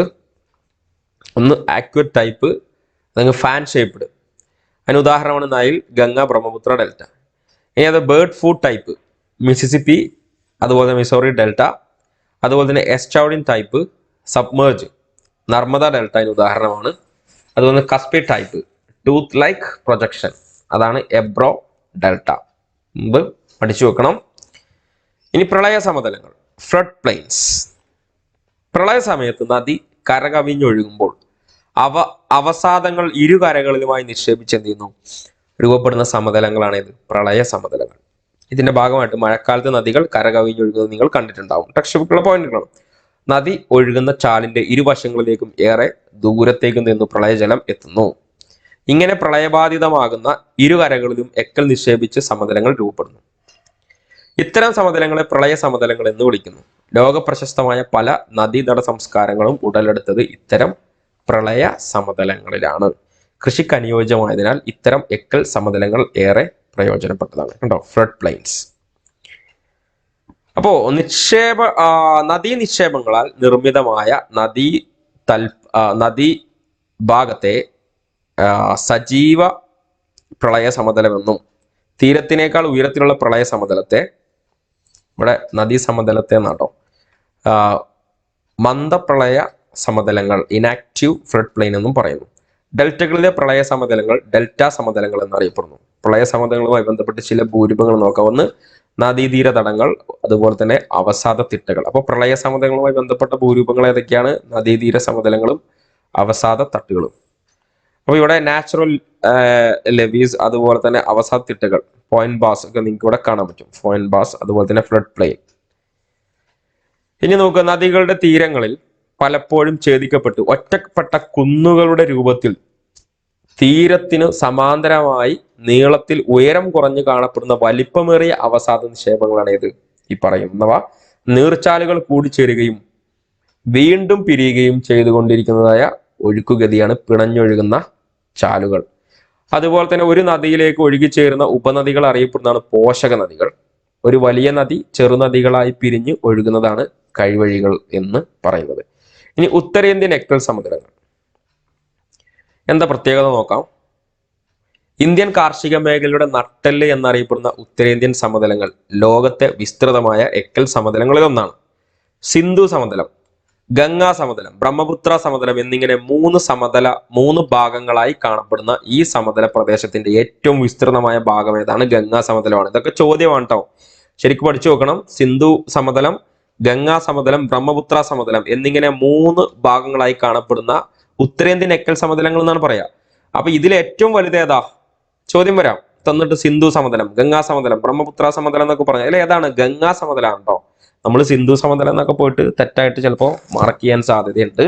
സ്റ്റേറ്റ്മെന്റിലൊക്കെ ഇത് വരാം, അപ്പോൾ പഠിച്ചു വെക്കണം. ഇനി ഇവിടെ ഗോതമ്പ്, ചോളം, പയർവർഗ്ഗങ്ങൾ, കരിമ്പ്, ചണം മുതലായ വിളകൾ ഇവിടെ കൃഷി ചെയ്യുന്നു. ഇന്ത്യയുടെ ജനസംഖ്യയുടെ നല്ലൊരു പങ്ക് അധിവസിക്കുന്ന ഈ പ്രദേശം ഉത്തരേന്ത്യൻ നദികളുടെ നിക്ഷേപണ ഭൂരൂപങ്ങളാണ്. അല്ലാതെ അപരതന ഭൂപ്രദേശങ്ങളല്ല, നിക്ഷേപണ ഭൂപ്രദേശമാണ്. എന്താണ് പോഷക നദിയും കൈവഴിയും നമ്മൾ പറഞ്ഞിരുന്നു നേരത്തെ. ഇനി ഡെൽറ്റ നമ്മൾ നേരത്തെ ചർച്ച ചെയ്തതാണ്. ഒന്നുകൂടി ഇവിടെ കൊടുത്തിട്ടുണ്ട്, ചിത്രം ഇവിടെ കൊടുത്തിട്ടുണ്ട്. അതിന്റെ ഭാഗമായിട്ടാണ് സുന്ദരവനത്തിലെ സുന്ദരികൾ. ടെക്സ്റ്റ് ബുക്കിലുള്ള പോയിന്റുകൾ. ലോകത്തിലെ ഏറ്റവും വലിയ ഡെൽറ്റ പ്രദേശമാണ് പശ്ചിമ ബംഗാളിലെ സുന്ദരവനം. ലോകത്തിലെ ഏറ്റവും വലിയ ഡെൽറ്റ ആണ് കേട്ടോ. അപ്പൊ അതൊക്കെ പഠിച്ചു വെക്കണം. ഇന്ത്യയിലും എന്ന് മാത്രമല്ല, ലോകത്തിലെ ഏറ്റവും വലുതാണ് കേട്ടോ. ഈ ഡെൽറ്റ പ്രദേശം ഗംഗ, ബ്രഹ്മപുത്ര എന്നീ നദികളുടെ നിക്ഷേപണ ഫലമായിട്ടാണ് രൂപം കൊണ്ടത്. അപ്പൊ ഏതൊക്കെയാണ് ഈ രൂപം കൊണ്ടത്? ഈ ഡെൽറ്റ പ്രദേശം ഗംഗയും ബ്രഹ്മപുത്രയാണ് കേട്ടോ. സിന്ധുവിടെ വരുന്നില്ല, ഗംഗ ബ്രഹ്മപുത്രയാണ്. സുന്ദരി എന്ന കണ്ടൽ വർഗ സസ്യങ്ങൾ കാണുന്നതിനാലാണ് ഈ ഡെൽറ്റ പ്രദേശം സുന്ദരവനം എന്നറിയപ്പെടുന്നത്. കണ്ടൽക്കാടുകൾ നിറഞ്ഞ ഇവിടം ഇന്ത്യയിലെ ഒരു പ്രധാന ജൈവ വൈവിധ്യ മേഖലയാണ്. ഇപ്പൊ ഭൗമോപരിതല നീരൊഴുക്കിന്റെ അപരതന നിക്ഷേപണ ഭൂരൂപങ്ങളാണ് ഇതുവരെ നമ്മൾ മനസ്സിലാക്കിയത്.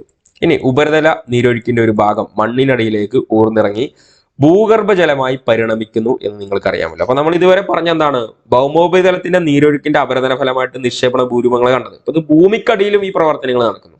അപ്പൊ നിങ്ങൾ നോക്കുക, ഉപരിതല നീരൊഴുക്കിന്റെ, ഇപ്പൊ ഭൂമിയുടെ ഉപരിതല നീരൊഴുക്കിന്റെ ഒരു ഭാഗം എന്ത് ചെയ്യുന്നു, മണ്ണിനടിയിലേക്ക് ഊർന്നിറങ്ങി ഭൂഗർഭജലങ്ങളുമായിട്ട് എന്ത് ചെയ്യുന്നു, പരിണമിക്കുന്നു. അപ്പൊ ഈ ഭൂഗർഭജലത്തിന്റെ അപരദന പ്രവർത്തനം, നിക്ഷേപണ പ്രവർത്തനങ്ങൾ ഇനി നമുക്ക് പഠിക്കാനുണ്ട്. അപ്പൊ അതുകൊണ്ട് എന്തുകൊണ്ടാണ് ജലത്തെ സർവ്വലായകം എന്ന് വിളിക്കുന്നത്, യൂണിവേഴ്സൽ സോൾവെന്റ് എന്നറിയപ്പെടുന്നത്, ജലത്തെ സർവ്വലായകം എന്ന് വിളിക്കുന്നത്? അപ്പൊ നമുക്ക് നോക്കാം. ഒട്ടുമിക്ക വസ്തുക്കളെയും അലിയിച്ചു ചേർക്കാൻ കഴിവുള്ള ജലം ശിലകളിലൂടെ ഒഴുകുമ്പോൾ ശിലകളിലെ ചില ധാതുക്കൾക്ക് എന്ത് ചെയ്യുന്നു, ജലത്തിൽ അലിഞ്ഞു ചേരുന്നു. ഇതിനെയാണ്, ഈ പ്രവർത്തനത്തെയാണ് ലയനം എന്ന് പറയുന്നത്. ഇനി ഇതിന്റെ അടിയിൽ നടക്കുന്ന പ്രവർത്തനങ്ങൾ ഇനി ലയനവുമായി ബന്ധപ്പെട്ട് അപരദനം നമ്മൾ പറഞ്ഞു. അതുപോലുള്ള ഒട്ടുമിക്ക വസ്തുക്കളെയും അലിയിച്ചു ചേർക്കാൻ കഴിവുള്ള ജലം ശിലകളിലൂടെ ഒഴുകുമ്പോൾ എന്ത് ചെയ്യുന്നു, ശിലകളിലെ ചില ധാതുക്കൾക്ക് ജലത്തിൽ അലിഞ്ഞു ചേരുന്നു. ഈ പ്രവർത്തനമാണ് ലയനം എന്ന് പറയുന്നത്. ഭൂഗർഭജലത്തിന്റെ അപരദന പ്രവർത്തനവും തുടർന്നുള്ള ഭൂരൂപീകരണവും ലയന പ്രവർത്തനത്തിന്റെ ഫലമാണ്. ഇവ എപ്രകാരമാണെന്ന് നോക്കാം. നമുക്ക് നോക്കാം ഭൂഗർഭജലജന്യ രൂപങ്ങൾ. ഇവിടെ ഭൂമിയിൽ താഴ്ന്നിറങ്ങുന്ന മഴവെള്ളം ചുണ്ണാമ്പുകല്ല് പോലുള്ള ശിലകളിൽ പതിക്കുമ്പോൾ അവ വളരെ എളുപ്പം ജലത്തിൽ ലയിക്കുന്നു. ആയതിനാൽ ഭൂഗർഭജലത്തിന്റെ അപരദന നിക്ഷേപണ ഭൂരൂപങ്ങൾ മുഖ്യമായും ചുണ്ണാമ്പ് ശിലാ പ്രദേശങ്ങളിലാണ് കാണപ്പെടുന്നത്. ഇത്തരം ഭൂസവിശേഷതകളെ പൊതുവെ നമ്മൾ എന്ത് പറയുന്നു, കാസ്റ്റ് ഭൂപ്രകൃതി, കാസ്റ്റ് ടോപ്പോഗ്രഫി എന്നാണ് പറയുന്നത്. അപ്പോൾ ഭൂമിയിൽ താഴ്ന്നിറങ്ങുന്ന മഴവെള്ളം, അപ്പൊ നിങ്ങളത് മനസ്സിൽ കാണും, ചുണ്ണാമ്പ് കല്ല് പോലുള്ള, കാരണം ഭൂമിക്കടിയിലാണുള്ളത്, ചുണ്ണാമ്പ് കല്ല് പോലുള്ള ശിലകളിൽ പതിക്കുമ്പോൾ അവ വളരെ എളുപ്പം ജലത്തിൽ ലയിക്കുന്നു. അപ്പോൾ ആയതിനാൽ ഭൂഗർഭജലത്തിന്റെ അപരദന നിക്ഷേപണ ഭൂരൂപങ്ങൾ മുഖ്യമായും ചുണ്ണാമ്പ് ശിലാ പ്രദേശങ്ങളിലാണ് കാണപ്പെടുന്നത്. ഇത്തരം ഭൂസവിശേഷതകളാണ് ഇത് കാസ്റ്റ് ഭൂപ്രകൃതി എന്ന് പറയുന്നത്. അപ്പൊ നിങ്ങൾക്ക് ഇവിടെ കാണാൻ പറ്റും സ്റ്റാലക്മൈറ്റുകൾ, സ്റ്റാലക്ടൈറ്റുകൾ. ഇത് പരീക്ഷയ്ക്ക് ചോദിക്കുമ്പോൾ കൺഫ്യൂഷൻ വരാൻ സാധ്യത വളരെ കൂടുതലാണ്. എന്താണ് സ്റ്റാലക്ടൈറ്റുകൾ, സ്റ്റാലക്ടൈറ്റുകൾ, സ്റ്റാലക്മൈറ്റുകൾ അല്ലേ? സ്റ്റാലക്ടൈറ്റ്, സ്റ്റാലക്മൈറ്റുകൾ, ഇതിപ്പോ എങ്ങനെ നമുക്ക് പഠിച്ചെങ്കിൽ പറ്റാം. ഇപ്പോൾ ഈ സ്റ്റാലക്മൈറ്റുകൾ ഭൂമിയിൽ നിന്ന് അടിയിൽ നിന്ന് മുകളിലേക്കാണ് ഉയർന്നു വരുന്നത് അല്ലെ? കാരണം അതെങ്ങനെയാണ് ഉയർന്നു വരുന്നത് നമ്മൾ പറഞ്ഞു. അത് ആ ചുണ്ണാമ്പ് ശില താഴത്തേക്ക് എന്ത് ചെയ്യുന്നു, അത് താഴത്തേക്ക് വീണ് അതിന്റെ മുകളിലോട്ട് വീണ് എന്ത് ചെയ്യുന്നു, ഭൂമിയിൽ താഴത്തുനിന്ന് മുകളിലോട്ട് വെക്കുന്നു. അങ്ങനെ ആ ഗുഹകളിലൊക്കെ അതിന്റെ മുകളിൽ നിന്ന് താഴേക്ക് ഇങ്ങനെ ഊർന്നു വരുമ്പോൾ ചിലത് അവിടെ തന്നെ പറ്റി പിടിച്ച് ഇങ്ങനെ നിൽക്കുന്നു. അവിടെ തന്നെ ഇങ്ങനെ മുകളിൽ നിന്ന് താഴത്തേക്ക് ഇങ്ങനെ പറ്റി പിടിച്ച് നിൽക്കുന്നതാണ് ഈ പറയുന്ന സ്റ്റാലക്ടൈറ്റുകൾ എന്ന് പറയുന്നത്. യൂട്യൂബിലൊക്കെ ഇതിന്റെ വീഡിയോകളുണ്ട്. അപ്പോൾ അത് കുറച്ചുകൂടി ഈസി ആയിട്ട് ഇത് മനസ്സിലാക്കാൻ പറ്റും. സ്റ്റാലക്ടൈറ്റുകൾ, സ്റ്റാലക്മൈറ്റുകൾ. ഇപ്പോൾ ഈ സ്റ്റാലക്മൈറ്റ് ഒക്കെ നിങ്ങൾ നോക്കൂ, ഇപ്പോൾ താഴെ നിന്നാണ് വരുന്നത് അല്ലെ? അതുപോലെ തന്നെ ചുണ്ണാമ്പ് ശിലാ സ്തംഭങ്ങൾ എന്ന് പറയുന്നത്, എന്താണ് ഈ ചുണ്ണാമ്പ് ശിലാ സ്തംഭങ്ങളായിട്ട് കാണുന്നത്? ഈ സ്റ്റാലക്ടൈറ്റും സ്റ്റാലക്മൈറ്റും നമ്മൾ കൂട്ടിമുട്ടുന്നു. അപ്പൊ നമ്മൾ ഇതിപ്പോ പഠിച്ചു, ഇപ്പൊ ചില കാര്യങ്ങളൊക്കെ പറഞ്ഞല്ലോ, നമുക്ക് സ്വന്തമായിട്ടൊക്കെ ഇതൊക്കെ കോഡോ എന്തെങ്കിലുമൊക്കെ മനസ്സിലാക്കി വെക്കേണ്ടി വരും. അപ്പോ ഈ ടൈറ്റുകൾ മേലെ നിന്ന് ഇങ്ങനെ താഴത്തേക്ക് തൂങ്ങിക്കുകയാണ് അല്ലെ? അതുപോലെ തന്നെ സ്റ്റാലക്മൈറ്റുകൾ താഴത്ത് അടിയുന്ന മണ്ണിൽ നിന്ന്, ഇപ്പൊ മൈറ്റ് മണ്ണ് എന്നൊക്കെ കണക്ട് ചെയ്യാൻ പറ്റും നമുക്ക്. സ്റ്റാലക്മൈറ്റുകൾ മണ്ണിന്ന് മുകളിൽ, രണ്ടൊക്കെ മണ്ണ് തന്നെയാണല്ലോ, അപ്പോഴും കൺഫ്യൂഷൻ വരും അല്ലെ? എന്നാലും നമ്മൾ ആ അടിയിലുള്ള താഴെ നിന്ന് മുകളിലോട്ട് വരിക എന്ന ഒരു ചിത്രമാണ് നിങ്ങൾക്ക് ഇവിടെ കാണാൻ പറ്റുന്നത്. അപ്പൊ സ്റ്റാലക്മൈറ്റുകൾ, സ്റ്റാലക്ടൈറ്റുകൾ, അപ്പൊ ടൈറ്റ് മുകളിൽ നിന്ന് താഴത്തേക്ക്, സ്റ്റാലക്മൈറ്റുകൾ എവിടുന്ന മുകളിൽ നിന്ന് താഴത്തേക്കാണ് കാണുന്നത്. ഓക്കെ, അത് എങ്ങനെയെങ്കിലുമൊക്കെ എന്ത് ചെയ്യുക, അത് മനസ്സിലാക്കി വെക്കുക, ചിലത് മാറരുത്. നമുക്കൊന്ന് നോക്കാം എന്താണ് കാസ്റ്റ് ടോപ്പോഗ്രഫി. ചുണ്ണാമ്പ് കല്ല് പ്രദേശങ്ങളിൽ കാണപ്പെടുന്ന ഭൂപ്രകൃതിയാണ് ഇത് കാസ്റ്റ് ഭൂപ്രകൃതി. അപ്പൊ എവിടെ ഇത് കാണപ്പെടുന്നത്, മാർബിൾ ഭാഗത്താണോ? അല്ല, എവിടെയാണ്? ചുണ്ണാമ്പ് കല്ല് പ്രദേശങ്ങളിൽ കാണപ്പെടുന്ന ഭൂപ്രകൃതിയാണ് ഇത് കാസ്റ്റ് ഭൂപ്രകൃതി. ഇപ്പൊ ഭൂഗർഭജലത്തിന്റെ അപരദ നിക്ഷേപണ ഭൂരൂപങ്ങൾ മുഖ്യമായും കാണപ്പെടുന്നത് ചുണ്ണാമ്പ് ശിലാ പ്രദേശങ്ങളിലാണ്. കാൽസ്യം കാർബണേറ്റ്, സമ്പന്നമായ ചുണ്ണാമ്പ് കല്ല്, ഡോളമൈറ്റ് തുടങ്ങിയ ശിലകളിൽ ഭൂഗർഭജലത്തിന്റെ ലയന നിക്ഷേപണ പ്രവർത്തനങ്ങളാണ് വ്യത്യസ്ത കാസ്റ്റ് ഭൂരൂപങ്ങൾ സൃഷ്ടിക്കുന്നത്. അതുപോലെ തന്നെ അഡ്രിയാറ്റിക് കടൽ തീരത്തിന് സമീപം ബാൾക്കൻസിലെ കാസ്റ്റ് മേഖലയിലെ ചുണ്ണാമ്പ് കല്ലിൽ രൂപപ്പെട്ടിട്ടുള്ള മാതൃകാ ഭൂരൂപങ്ങളിൽ നിന്നാണ് കാസ്റ്റ് ടോപ്പോഗ്രഫി എന്ന പേര് വന്നിട്ടുള്ളത്. ഇനി നോക്കാം അപരദന ഭൂരൂപങ്ങൾ. നമ്മൾ അവിടെ നോക്കുകയാണ്. ലയന പ്രക്രിയയുടെ ചുണ്ണാമ്പ് കല്ല് ശിലാപ്രതലങ്ങളിൽ രൂപപ്പെടുന്ന കുഴികളാണ് ഇത് കുരുവിക്കുഴികൾ എന്ന് പറയുന്നത്. ഇങ്ങനെ ലയന പ്രവർത്തനമുള്ള ചുണ്ണാമ്പ് കല്ല് ശിലാപ്രതലങ്ങളിൽ രൂപപ്പെടുന്ന കുഴികളാണ് ഇത് കുരുവിക്കുഴികൾ, ഷാലോ ഹോൾസ്.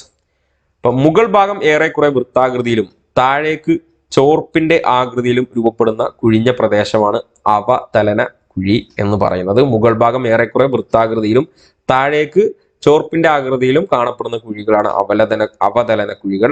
സിങ്ക് ഹോളുകളുടെ അടിഭാഗം ഭൂഗർഭ ഗുഹകളുടെയോ ഭൂഗർഭ അറകളുടെയോ മേൽക്കുരകളായി സ്ഥിതി ചെയ്യുകയാണെങ്കിൽ അവ തകർന്നടിഞ്ഞ് വിസ്തൃതമായ കുഴികളായി രൂപപ്പെടുന്നതാണ് കൊളാപ്സ് സിങ്ക് അല്ലെങ്കിൽ ഡോളൈൻ എന്ന് പറയുന്നത്.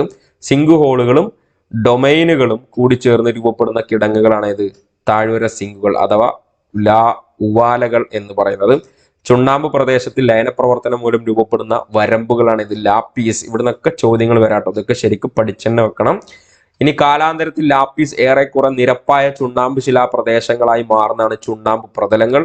ചുണ്ണാമ്പ് കല്ല് പ്രദേശങ്ങളിൽ ലയന പ്രക്രിയയിലൂടെ ദീർഘമോ ഇടുങ്ങിയതോ വിസ്തൃതമായി രൂപപ്പെടുന്ന ഗുഹകളാണ് ഇത് ചുണ്ണാമ്പ് ഗുഹകൾ. ചുണ്ണാമ്പ് ഗുഹകളുടെ ഇരുവശങ്ങളിലും കവാടങ്ങൾ ഉള്ള ഗുഹകളാണ് ഇത് തുരങ്കങ്ങൾ എന്ന് പറയുന്നത്. ഇനി നോക്കാം, നിക്ഷേപണ ഭൂരൂപങ്ങൾ നോക്കേണ്ടതുണ്ട്.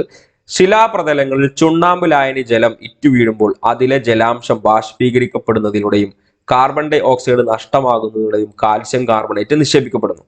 ചുണ്ണാമ്പ് കല്ല് പ്രദേശങ്ങളിൽ കാൽസ്യം കാർബണേറ്റിന്റെ നിക്ഷേപണ ഫലമായി രൂപം കൊള്ളുന്ന ഭൂരൂപങ്ങൾ, ഇത് ശരിക്കും പഠിക്കണം. ചുണ്ണാമ്പ് കല്ല് പ്രദേശങ്ങളിൽ കാൽസ്യം കാർബണേറ്റിന്റെ നിക്ഷേപണ ഫലമായിട്ട്, അപരതനമല്ല നിക്ഷേപണ ഫലമായിട്ട് രൂപം കൊള്ളുന്ന ഭൂരൂപങ്ങളാണ് ഇത് സ്റ്റാലക്ടൈറ്റ്, സ്റ്റാലക്ടൈറ്റ് അല്ലെങ്കിൽ സ്റ്റാലക്മൈറ്റ് എന്നാട്ടോ ചുണ്ണാമ്പ് ശിലാ സ്തംഭങ്ങൾ എന്ന് പറയുന്നത്. അപ്പൊ എന്താണ് ഈ പറയുന്ന സ്റ്റാലക്ടൈറ്റും സ്റ്റാലക്മൈറ്റുകളും നമുക്ക് നോക്കേണ്ടതുണ്ട്. ആദ്യമായിട്ട് ജലവുമായി അലിഞ്ഞു ചേർന്നുണ്ടായ ചുണ്ണാമ്പ് മിശ്രിതം ഗുഹയുടെ മേൽക്കൂരയിൽ നിന്ന് താഴേക്ക് തുള്ളിയായിട്ട് വീഴുന്നു. ഇപ്രകാരം താഴേക്ക് വീഴുന്ന മിശ്രിതത്തിന്റെ കുറച്ചു ഭാഗം ഗുഹയുടെ മേൽഭാഗത്ത് പറ്റിപ്പിടിച്ചിരിക്കുന്നു. ഈ പ്രക്രിയ ഏറെ കാലം തുടരുന്നതിന്റെ ഫലമായി ഈ ചുണ്ണാമ്പ് നിക്ഷേപങ്ങൾ താഴേക്ക് വളരുന്നു. ഈ ഭൂരൂപങ്ങളാണ് ഇത് സ്റ്റാലക്ടൈറ്റ് അല്ലെ, മുകളിൽ ഇങ്ങനെ താഴത്തേക്ക് നല്ല സ്റ്റൈലായിട്ട് ഇങ്ങനെ നിൽക്കുകയാണ്. സ്റ്റാലക്ടൈറ്റുകൾ എന്ന് പറയുന്നത്. ഓക്കെ, അപ്പോ ചുണ്ണാമ്പ് ശിലകൾ ലയിച്ചുണ്ടാകുന്ന ഗുഹകളാണ് ഏറ്റവും കൂടുതലായി ഭൂമുഖത്ത് കാണപ്പെടുന്നത്. ഇത്തരം ഗുഹകൾ വലിപ്പത്തിലേറെ വ്യത്യാസം കാണിക്കുന്നതാണ്. ഉദാഹരണമാണ് മാമത്ത് ഗുഹ. എവിടെയാണ് ഈ മാമത്ത് ഗുഹ? കെന്റിക്കി അമേരിക്കയിലാണ് കേട്ടോ. കെന്റിക്കി അമേരിക്കയിലാണ് ഈ മാമത്ത് ഗുഹ. ചോദ്യം വരാം. മാമത്ത് ഗുഹ വ്യൂഹത്തിന്റെ ഏകദേശ നീളം 500 കിലോമീറ്റർ ആണ് കേട്ടോ. ഗുഹയുടെ ഇനി അടുത്ത് നമ്മൾ പറഞ്ഞ സ്റ്റാലക്മൈറ്റ് ആണ്. ഗുഹയുടെ മേൽക്കൂരയിൽ നിന്ന് തുള്ളിയായി വീഴുന്ന ചുണ്ണാമ്പ് മിശ്രിതം ഗുഹയുടെ അടിത്തറയിൽ വീഴുമ്പോൾ അവിടെ അടിഞ്ഞുകൂടുന്ന ചുണ്ണാമ്പ് നിക്ഷേപം താഴെ നിന്ന് മുകളിലേക്ക് വളരുന്നു അല്ലെ, മണ്ണിൽ നിന്ന് മുകളിലോട്ട് വരുന്നു സ്റ്റാലക്മൈറ്റ്. ആ സ്റ്റാലക്മൈറ്റ് മണ്ണിന്ന് കണക്ട് ചെയ്തിട്ട് എന്ത് ചെയ്യാം, താഴെ നിന്ന് മുകളിലേക്ക് വളരുന്നു എന്ന് പറയാം അല്ലെ. നമ്മൾ ചുണ്ണാമ്പ് ശിലയിലുള്ളതൊക്കെ ആ ഒരു ചുണ്ണാമ്പ് പ്രദേശങ്ങൾ ആ മണ്ണ് തന്നെ ആയിട്ടായിരിക്കും വരിക, എന്നാലും ഇത് താഴെ നിന്ന് മുകളിലോട്ടാണ് ഇത് വരുന്നത്. അങ്ങനെ താഴെ നിന്ന് മുകളിലേക്ക് വളരുന്നു. ഇതാണിത് സ്റ്റാലക്മൈറ്റുകൾ എന്ന് പറയുന്നത്. ഇനി ഈ സ്റ്റാലക്മൈറ്റും ചേർന്നുണ്ടാകുന്ന ഭൂരൂപമാണ് ഇത് ചുണ്ണാമ്പ് ശിലാസ്തംഭങ്ങൾ ഓക്കെ എന്ന് അറിയപ്പെടുന്നത്. അപ്പോൾ സ്റ്റാലക്ടൈറ്റുകൾ സ്റ്റാലക്മൈറ്റ് കൂടുതൽ വളരുന്നതേ അവ പരസ്പരം കൂടിച്ചേർന്ന സ്തംഭങ്ങൾ രൂപം കൊള്ളുന്നു. ഇപ്പൊ ചുണ്ണാമ്പ് ഗുഹകൾ അപരതന ഫലമായി രൂപം കൊള്ളുന്നവയും അതുപോലെ സ്റ്റാലക്മൈറ്റുകൾ ചുണ്ണാമ്പ് ശിലാസ്തംഭങ്ങൾ എന്നിവ നിക്ഷേപണ ഫലമായി രൂപം കൊള്ളുന്നവയാണ്. അപ്പൊ എങ്ങനെയാണ് ചുണ്ണാമ്പ് ഗുഹകൾ എങ്ങനെയാണ് രൂപം കൊള്ളുന്നത്? അപരതന ഫലമായി രൂപം കൊള്ളുന്നവയാണ് കേട്ടോ. അത് പഠിച്ചു വെക്കണം, മാറരുത്. സ്റ്റാലക്മൈറ്റ് ചുണ്ണാമ്പ് ശിലാസ്തംഭങ്ങളൊക്കെ നിക്ഷേപണ ഫലമായിട്ട് രൂപം കൊള്ളുന്നു. ഇപ്പോൾ ഇന്ത്യയിൽ സ്റ്റാലക്മൈറ്റുകൾ എന്നിവ കാണപ്പെടുന്നതാണ് ബോറോ ഗുഹകൾ, സീമാന്ധ്ര, വിശാഖപട്ടണത്തൊക്കെയാണ്. ഈ ചുണ്ണാമ്പ് ശിലാസ്തംഭങ്ങൾ എന്നിവ രൂപം കൊള്ളുന്ന പ്രവർത്തനമാണ് നിക്ഷേപണമാണ്. ലോകത്തിലെ ഏറ്റവും നീളം കൂടിയ സാൾട്ട് കേവ് ആണ് മൽഹ കേവ്, ഇസ്രായേലാണിത്. ലോകത്തിലെ ഏറ്റവും നീളം കൂടിയ സാൻഡ് സ്റ്റോൺ കേവ് ആണ് ഇത് ക്രെംപ്യൂരി, മേഘാലയയിലാണ് സ്ഥിതി ചെയ്യുന്നത്. ലോകത്തിലെ ഏറ്റവും നീളം കൂടിയ സാൻഡ് സ്റ്റോൺ കേവ്. ഇതൊക്കെ പഠിച്ചു വെക്കുക, പരീക്ഷയ്ക്ക് ഇവിടുന്നൊക്കെ ചോദ്യം വരും. ഈ രീതിയിലൊക്കെ ഇതിൽ പോലത്തെ ചോദ്യങ്ങളൊക്കെ വന്നിട്ടുണ്ട്. ഇനി നമുക്ക് നോക്കാനുള്ളതാണ് ഈ നമ്മൾ നേരത്തെ നദിയുടെ അപരതന ഫലമായിട്ടുള്ള കാര്യങ്ങളൊക്കെ നമ്മൾ ചർച്ച ചെയ്യുന്നത്. തിരമാലയുടെ അപരതന പ്രവർത്തന ഫലമായിട്ട് രൂപം കൊള്ളുന്ന ഭൂരൂപങ്ങളെ കുറിച്ച് നമുക്കിവിടെ വിശദമായിട്ട് ചർച്ച ചെയ്യാനുണ്ട്. അതുപോലെ തന്നെ ഹിമാനീയ ഭൂരൂപങ്ങളെ കുറിച്ച് നമുക്ക് ചർച്ച ചെയ്യാനുണ്ട്. ഓക്കെ, അപ്പൊ ഇന്നത്തെ ക്ലാസ്സിൽ ഇത്ര കാര്യങ്ങൾ മാത്രമാണ് ഇപ്പോൾ നമ്മൾ ഡിസ്കസ് ചെയ്യുന്നത്. ഓക്കെ, പിന്നെ നമുക്ക് ഈ ക്ലാസ് കഴിഞ്ഞാൽ തന്നെ നിങ്ങൾക്ക് എന്ത് ചെയ്യും, ഇതിന്റെ നോട്ട് നമ്മൾ ഗ്രൂപ്പിൽ ഷെയർ ചെയ്യും. അപ്പൊ ഈ ഒരു നോട്ടിൽ എന്തൊക്കെ പോയിന്റുകൾ ഉണ്ടാവുക? കോർണിയൽ ഡ്രിഫ്റ്റ്, പ്ലേറ്റ് ടെക്ടോണിക്സ്, അതുപോലെ തന്നെ റോക്ക് വെതറിംഗ് ആൻഡ് എറോഷൻ, ഇനി fluvial, glacial, aeolian, land form ആണ് ഇപ്പോൾ നമ്മൾ ചർച്ച ചെയ്തുകൊണ്ടിരിക്കുന്നത്. ഓക്കെ, അപ്പോൾ ഇതിലെ പ്രധാന ഭാഗങ്ങൾ മാത്രമാണ് ഇപ്പോൾ പറഞ്ഞു പോകുന്നത്. ബാക്കിയുള്ളതൊക്കെ നിങ്ങൾ എന്ത് ചെയ്യുക, വായിച്ച് മനസ്സിലാക്കുക. അപ്പോൾ നമ്മൾ പറഞ്ഞ പോലെ തന്നെ ഇപ്പോൾ ഏകദേശം നമ്മുടെ സിലബസിന്റെ ഭാഗങ്ങളൊക്കെ നമ്മൾ ചർച്ച ചെയ്തുകൊണ്ട് ഇരിക്കുകയാണ്. ഇനിയിപ്പോൾ ഇതിപ്പോൾ ഈ നോട്ട് കഴിഞ്ഞാൽ പിന്നെ മൊഡ്യൂൾ 7 നമുക്ക് ഈ ഒരു ഭാഗം മാത്രമാണ് ഡിസ്കസ് ചെയ്യാനുള്ളത്. Composition, structure of atmosphere, temperature and distribution, pressure belt, wind, condensation, precipitation. ഇനിയിപ്പോൾ അതുപോലെ തന്നെ ഹ്യൂമൻ ആൻഡ് റീജിയണൽ ജോഗ്രഫിയിൽ ഈ ഒരു ടോപ്പിക്ക് മാത്രമാണ്.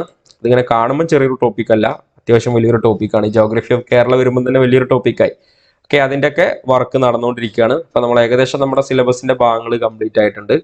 ഇനിയിപ്പോൾ മൊഡ്യൂൾ 6 ഇതുവരെയുള്ളത് നമ്മൾ കംപ്ലീറ്റ് ചെയ്തു. ഇനി പബ്ലിക് അഡ്മിനിസ്ട്രേഷനും ഈ ഒരു പൊളിറ്റിക്കൽ തിങ്കേഴ്സ് എന്നുള്ള വളരെ ചെറിയൊരു ടോപ്പിക്കാണ് ശരിക്കും. ഇത് നമ്മൾ വളരെ പെട്ടെന്ന് തന്നെ നിങ്ങളിലേക്ക് ഇതിന്റെ നോട്ട് എത്തിക്കുന്നതായിരിക്കും. അപ്പോൾ നമ്മൾ ഏകദേശം പ്രഷർ ഗ്രൂപ്പ് വരെയുള്ള നോട്ട് ഇത് കംപ്ലീറ്റ് ചെയ്തു. ഇനി ഇത് നിങ്ങളിലേക്ക് ഇത് ബാക്കിയുള്ള ഭാഗം എത്രയും പെട്ടെന്ന് തന്നെ നിങ്ങളിലേക്ക് എത്തുന്ന. അപ്പോൾ ഇതൊക്കെ നിങ്ങൾ പഠിച്ചു പോവുക. ഇതുവരെയുള്ളതൊക്കെ പഠിച്ച് കംപ്ലീറ്റ് ആകുമ്പോഴേക്കും നിങ്ങളിലേക്ക് അത് ഷെയർ ചെയ്യും. ഇപ്പോൾ നമ്മൾ എക്കണോമിക്സ് ഫുൾ കംപ്ലീറ്റ് ചെയ്തു. എക്കണോമിക്സിൽ last application of measures of central values, dispersion, simple correlation വെച്ച് ബാക്കിയൊക്കെ കംപ്ലീറ്റ് ചെയ്തിട്ടുണ്ട്. ഇപ്പൊ ഏകദേശം ഇവിടെ മൗര്യ ആൻഡ് ഗുപ്ത വരെയുള്ള നോട്ടായി. ഇനി ബാക്കിയുള്ള ദിവസങ്ങൾ വളരെ പെട്ടെന്ന് തന്നെ state, society in medieval India നിങ്ങളുടെ കയ്യിലേക്ക് എത്തും. ഓക്കെ, പിന്നെ ഇവിടെ ഒരു കാര്യം, emergence of nationalism, struggle for freedom, partition of India എന്നുള്ളത് നമ്മളിപ്പോ എവിടെ ഫ്രീഡം മൂവ്മെന്റ്, റിനൈൻസസ് ഫ്രീഡം മൂവ്മെന്റ് എന്നുള്ള ഭാഗത്ത് നമ്മൾ അതിന്റെ ഇംഗ്ലീഷ് നോട്ട് ഓൾറെഡി ഗ്രൂപ്പിൽ ഷെയർ ചെയ്തിട്ടുണ്ട്. അപ്പൊ നിങ്ങൾ അത് പഠിക്കുക. കാരണം അത് പഠിച്ചു കഴിഞ്ഞാൽ രണ്ട് ഭാഗത്ത് ഇത് ഉപകാരം ചെയ്യും. ഇവിടെ നമുക്ക് വരും പാർട്ടി എയിൽ റാങ്ക് മേക്കിംഗ് ചോദ്യങ്ങൾ അവിടെ ആയിരിക്കും. അത് പഠിച്ചു കഴിഞ്ഞാൽ വളരെ ഈസി ആയിട്ട് ഇവിടെ എന്തായാലും അതിനുള്ള ചോദ്യം നമുക്ക് ചെയ്യാൻ പറ്റും. അപ്പൊ ഇതിന്റെ നോട്ട് നമ്മളിപ്പോൾ നിങ്ങളുടെ കയ്യിലേക്ക് അത് ഇപ്പോൾ നമ്മളത് എത്തിക്കുന്നില്ല. കാരണം ഇതൊരു വലിയ ടോപ്പിക്കാണ്. അത് ഓൾറെഡി ഫുൾ നമ്മൾ കംപ്ലീറ്റ് അവിടെ ചെയ്തിട്ടുണ്ട്. അപ്പോൾ അത് പഠിക്കുക. പഠിക്കൽ വളരെ നിർബന്ധമാണ്. പാർട്ടിയെ നമുക്ക് ഒഴിവാക്കാൻ പറ്റില്ലല്ലോ. റാങ്ക് മേക്കിംഗ് ചോദ്യങ്ങൾ അവിടെയാണ് കിടക്കുന്നത്. പിന്നെ അതിനുശേഷമുള്ള സോഴ്സ് ഓഫ് കേരള ഹിസ്റ്ററി, അതിൻ്റെ നോട്ട് നിങ്ങളിലേക്ക് 2-3 പാർട്ടായിട്ട് എന്ത് ചെയ്യും, നിങ്ങളിലേക്ക് എത്തുന്നതായിരിക്കും. ഓക്കെ, പിന്നെ നമ്മളിവിടെ വേൾഡ് ഹിസ്റ്ററിയുടെ നോട്ട് ഷെയർ ചെയ്തിട്ടുണ്ട്. ഇനിയിപ്പോൾ നമ്മളിപ്പോൾ ഞാൻ കഴിഞ്ഞ ദിവസങ്ങളിൽ സൂചിപ്പിച്ച ഒരു കാര്യം ഗ്രൂപ്പിൽ പറഞ്ഞിട്ടുണ്ടായിരുന്നു. നമ്മളിപ്പോൾ ഒരു എന്ത് ചെയ്യുന്നുണ്ട്, പുതിയ ഒരു ഗ്രൂപ്പ് ഇവിടെ ഫോം ചെയ്തിട്ടുണ്ട്. അപ്പോൾ നിങ്ങൾക്ക് ഒന്ന് കാണാൻ പറ്റും. ഇതാണ് നമ്മുടെ ടെലഗ്രാം ഗ്രൂപ്പ്. ഇപ്പോൾ ടെലഗ്രാം ഗ്രൂപ്പിൽ നിങ്ങൾക്ക് കാണാൻ പറ്റും. കോഴ്സ് ഗ്രൂപ്പിൽ ഒക്കെ വ്യക്തമായിട്ട് കൊടുത്തിട്ടുണ്ട് കേട്ടോ. ഒക്കെ നിങ്ങൾ നോക്കൂ, ഓരോ ഇതിൽ അതിൻ്റെ ക്ലാസ്സുകളും ഇൻഫർമേഷനൊക്കെ അവിടെ ഉണ്ട്. ഇനി ന്യൂ SCERT ബുക്ക് എന്ന് പറഞ്ഞ ഫോൾഡറിൽ ഇനി നമ്മൾ തുടങ്ങാൻ പോകുന്നത് ഇവിടെ നമ്മുടെ ഈ സിലബസ് ടെക്സ്റ്റ് ബുക്ക് അനുസരിച്ച് കൊണ്ടുള്ള ക്ലാസ്സുകളായിരിക്കും എന്ത് ചെയ്യുക അവിടെ ഉണ്ടാവുന്നത്. അപ്പോൾ ഇവിടെയുള്ള ഒരു SCERT ന്യൂ SCERT ബുക്ക്, അതിൻ്റെ അടിസ്ഥാനത്തിൽ ഇപ്പോൾ നമ്മൾ നോട്ടുകൾ തയ്യാറായിക്കൊണ്ടിരിക്കുന്നു. 5ാം ക്ലാസ് ഏകദേശം കംപ്ലീറ്റ് ആയി. അപ്പോൾ നമ്മൾ എനിക്ക് തോന്നുന്നു 5ഉം 7ലാണ് പുസ്തകങ്ങൾ മാറിയിട്ടുള്ളത്. അപ്പോൾ അതിൽ മാറിയിട്ടുള്ള ഓരോ ചാപ്റ്റർ വൈസ് എന്ത് ചെയ്യും, നിങ്ങൾക്ക് അതിൻ്റെ നോട്ട് നമ്മൾ നിങ്ങളുടെ കയ്യിലേക്ക് പ്രിൻ്റ് എടുക്കാനെത്തും. അപ്പോൾ 5, 7 കംപ്ലീറ്റ് ആയി കഴിഞ്ഞാൽ അതെന്ത് ചെയ്യാം, പഠിക്കാൻ വേണ്ടിയിട്ട് നിങ്ങളുടെ കയ്യിലേക്ക് തരാം. പിന്നെ എനിക്ക് 8, 9, 10 പല ഭാഗങ്ങളിലൊക്കെ മാറ്റങ്ങൾ വന്നിട്ടുണ്ട്. അപ്പം അത് നിങ്ങൾക്ക് എന്ത് ചെയ്യും, പഠിക്കാൻ വേണ്ടിയിട്ട് ആ പാഠഭാഗങ്ങളിലെ പരീക്ഷയ്ക്ക് ചോദിക്കാൻ സാധ്യതയുള്ള ഭാഗങ്ങൾ വിശദമായിട്ട് തന്നെ അതിൽ കൊടുത്തിട്ടുണ്ടായിരിക്കും. ഓക്കെ, അപ്പം നമ്മുടെ കോഴ്സ് ഗ്രൂപ്പാണ് ഇത്. നിങ്ങൾ ഇതെങ്ങനെയാണ് കാര്യങ്ങൾ കിട്ടുക എന്നൊക്കെ നമ്മൾ പറഞ്ഞിട്ടുണ്ടായിരുന്നു. അപ്പോൾ ഓരോന്നും ഇവിടെ വ്യക്തമായിട്ട് നിങ്ങൾക്ക് കാണാം. പ്രധാനമായിട്ട് ശ്രദ്ധിക്കേണ്ടത് നിങ്ങൾ നോക്കുക, ഈ ഒരു പ്രിന്റിംഗ് നോട്ട് എന്നുള്ള ഭാഗമാണ് കേട്ടോ. ഇതിലാണ് നമ്മുടെ നോട്ടുകളൊക്കെ ഷെയർ ചെയ്യുന്നത്. ഓരോ നോട്ടിൻ്റെയും വിവരം നിങ്ങൾക്ക് കാണുന്നത്. ഇപ്പോൾ പാർട്ട് ബി മൊഡ്യൂൾ 5 പൊളിറ്റിക്കൽ സയൻസിലെ 2ാമത്തെ സ്റ്റഡി നോട്ടാണ്. അതിൽ ഇന്ത്യൻ്റെ ടോപ്പിക്കുകളാണ് ഉള്ളത്. അപ്പോൾ നിങ്ങളുടെ കയ്യിൽ ആ സിലബസിൻ്റെ കോപ്പി കയ്യിലുണ്ടാവും. അപ്പോൾ നിങ്ങൾക്ക് അത് നോക്കി പെട്ടെന്ന് മനസ്സിലാക്കാൻ പറ്റും. അല്ലെങ്കിൽ ആകെ ബുദ്ധിമുട്ടായിരിക്കും. ഓക്കെ, ഇപ്പോൾ ഇതിൽ നമ്മൾ ഏകദേശം എല്ലാം ഇതുവരെ ചെയ്ത ക്ലാസ്സുകളൊക്കെ നമ്മൾ വിട്ടിട്ടുണ്ട്. ഓക്കെ, പിന്നെ നമ്മൾ എക്സാം ഗ്രൂപ്പിലേക്ക് പോകുമ്പോൾ വളരെ ട്രാൻസ്പെറൻ്റ് ആണ് കാര്യങ്ങളെല്ലാം. അതത് ദിവസങ്ങളിൽ എക്സാം നമ്മൾ ഷെയർ ചെയ്യുന്നുണ്ട്. ഇപ്പോൾ നിങ്ങൾ നോക്കൂ, ടൈം ടേബിൾ ടോപ്പിക് വൈസിലാണ് അതിൻ്റെ ടൈം ടേബിളൊക്കെ കിട്ടുക. അപ്പോൾ നിങ്ങൾക്ക് അതിൻ്റെ ഇൻഫർമേഷനൊക്കെ അതിൽ കൃത്യമായിട്ട് കൊടുത്തിട്ടുണ്ട്. അതിൻ്റെ ആ ഡേറ്റ് അനുസരിച്ച് അതത് എക്സാം നിങ്ങൾ എന്ത് ചെയ്യുക, അറ്റൻഡ് ചെയ്യുക. ഓരോ എക്സാമിൻ്റെ ക്വസ്റ്റ്യൻ പേപ്പറിന് മുന്നേ അതിൻ്റെ സ്റ്റഡി നോട്ട് ഷെയർ ചെയ്യുന്നുണ്ട്. ക്വസ്റ്റ്യൻ പേപ്പർ കാണുന്നുണ്ട്. ക്വസ്റ്റ്യൻ പേപ്പറാണ് അവിടെ നിങ്ങൾക്ക് കാണാം. എത്ര മാർക്കിൻ്റെ ചോദ്യം അതിലുണ്ട്. എക്സാം അറ്റൻഡ് ചെയ്ത് കഴിഞ്ഞാൽ പിന്നെ നിങ്ങൾക്ക് കിട്ടിയ മാർക്ക് എന്ത് ചെയ്യുക, അതിൽ പൂൾ ചെയ്യാം. ഓക്കെ, എത്ര മാർക്ക്, ഇപ്പോൾ 31-നും 32 മാർക്ക് കിട്ടിയാൽ 31, 35 ഇടയിൽ അത് മാർക്ക് ചെയ്യാം. പിന്നെ ഇവിടെ നിങ്ങൾക്ക് മോഡൽ എക്സാം 100 മാർക്കിൽ ഇപ്പോൾ 100 മാർക്കിൻ്റെ 6 ചോദ്യങ്ങൾ ഇവിടെ വിട്ടിട്ടുണ്ട്. അപ്പോൾ ഇതൊക്കെ നിങ്ങൾക്ക് പ്രാക്ടീസ് ചെയ്യാവുന്നതാണ്. വളരെ ട്രാൻസ്പെറൻ്റ് ആയിട്ട് തന്നെ നിങ്ങൾക്ക് എന്ത് ചെയ്യാൻ പറ്റും, ഈ ഒരു ഗ്രൂപ്പിൽ നിന്ന് കാര്യങ്ങളെല്ലാം ലഭിക്കുന്നതായിരിക്കും. ഓക്കെ, അപ്പോൾ ഇവിടെ നമ്മുടെ പബ്ലിക് ഗ്രൂപ്പിൻ്റെ ഒക്കെ ലിങ്ക് താഴെ ഡിസ്ക്രിപ്ഷൻ ബോക്സിൽ കൊടുത്തിട്ടുണ്ട്. അപ്പോൾ ഇതുവരെ നമ്മുടെ ടെലഗ്രാമിൻ്റെ പബ്ലിക് ഗ്രൂപ്പിൽ ജോയിൻ ചെയ്ത് കഴിഞ്ഞാൽ നിങ്ങൾക്ക് ഇൻഫർമേഷൻ കിട്ടും. ഓക്കെ, അപ്പോൾ ഇവിടെയുള്ള നമ്പറിലേക്ക് എന്ത് ചെയ്യാം, നിങ്ങൾക്ക് കോണ്ടാക്ട് ചെയ്യാവുന്നതാണ്. ഇതിലൊക്കെ നമ്മൾ ചെയ്യുന്ന ഓരോ ഡീറ്റെയിൽസുകളും അതുപോലെ തന്നെ എക്സാം നടക്കുന്നതും ഒക്കെ കൊടുത്തിട്ടുണ്ട്. അപ്പോൾ നിങ്ങൾ നോക്കുക, നമ്മുടെ കോഴ്സ് ഫീ എന്ന് പറയുന്നത് മൊത്തം 2999 രൂപയാണ് എന്ത് ചെയ്യുന്നത് കോഴ്സ് ഫീ. കോഴ്സ് ഫീയിൽ നിങ്ങൾക്ക് എക്സാം ബാച്ചിൽ നിങ്ങൾക്ക് ജോയിൻ ചെയ്യാൻ പറ്റും. അപ്പോൾ കോഴ്സിൽ ജോയിൻ ചെയ്യാൻ താല്പര്യമുള്ള ആളുകൾ ഇവിടെയുള്ള ഈ നമ്പറിലേക്ക് നിങ്ങൾക്ക് ടെലഗ്രാമിലോ വാട്സപ്പിലോ എന്ത് ചെയ്യാം, നിങ്ങളുടെ പേരും ജില്ലയും നിങ്ങൾക്ക് മെസ്സേജ് അയക്കാവുന്നതാണ്. അപ്പോൾ ഇവിടെ റെക്കോർഡഡ് ലൈവ് വീഡിയോ ക്ലാസ്സുകളുണ്ട്. Module wise complete study material നിങ്ങൾക്ക് കിട്ടും. മോഡൽ എക്സാമുകൾ, ടോപ്പിക് വൈസ് ഡെയിലിയാണ് എക്സാം നടക്കുന്നത്. റിവിഷൻ ക്ലാസ്സുകൾ ഉണ്ടാവും. Question paper discussion, previous question paper discussion, എല്ലാ കാര്യങ്ങളും എന്ത് ചെയ്യുന്നുണ്ട്, നമ്മളിവിടെ ചെയ്യുന്നുണ്ട്. അപ്പോൾ ഇതുവരെ ജോയിൻ ചെയ്യാത്ത ആളുകളുണ്ടെങ്കിൽ കോഴ്സ് ഗ്രൂപ്പിൽ നിങ്ങൾക്ക് ജോയിൻ ചെയ്യാവുന്നതാണ്. അപ്പോൾ ഇത്രയും കാര്യങ്ങളാണ് ഇന്നത്തെ ക്ലാസ്സിൽ നമ്മൾ ചർച്ച ചെയ്യുന്നത്. ഇനി ബാക്കിയുള്ള വിഷയങ്ങൾ എന്ത് ചെയ്യാം, നിങ്ങൾക്ക് അടുത്ത ദിവസങ്ങളിൽ തന്നെ അതിൻ്റെ ബാക്കിയുള്ള ക്ലാസ്സുകൾ ലഭിക്കും. അപ്പോൾ നേരത്തെ സൂചിപ്പിച്ച പോലെ ഇനിയിപ്പോൾ ഇന്നത്തെ ഈ ഒരു നോട്ടായിരിക്കും നിങ്ങൾക്ക് എന്ത് ചെയ്യുക, ഷെയർ ചെയ്യുന്നത്. ഇത്രയും കാര്യങ്ങൾ ഇതിലുണ്ടായിരിക്കും. കോണിൽ drift, plate tectonic, rock weathering and erosion, fluvial, glacial, aeolian land form എന്ന വിഷയത്തെക്കുറിച്ചുള്ളത്. അതിലിപ്പോൾ നമ്മളിവിടെ നദിയുടെ അപരദന ഫലമായിട്ടുള്ള ഭൂരൂപങ്ങളെ കുറിച്ചൊക്കെയാണ് നമ്മളിവിടെ ചർച്ച ചെയ്തിട്ടുണ്ടായിരുന്നത്. ഓക്കെ, ഇവിടെ ഇറോഷൻ്റെ ഭാഗമായിട്ടൊക്കെ വരുന്നതാണ് ഇതെല്ലാം. ഓക്കെ, അപ്പോൾ ഇത്രയും കാര്യങ്ങളാണ് ഈ ക്ലാസ്സിലുള്ളത്. Okay, thank you.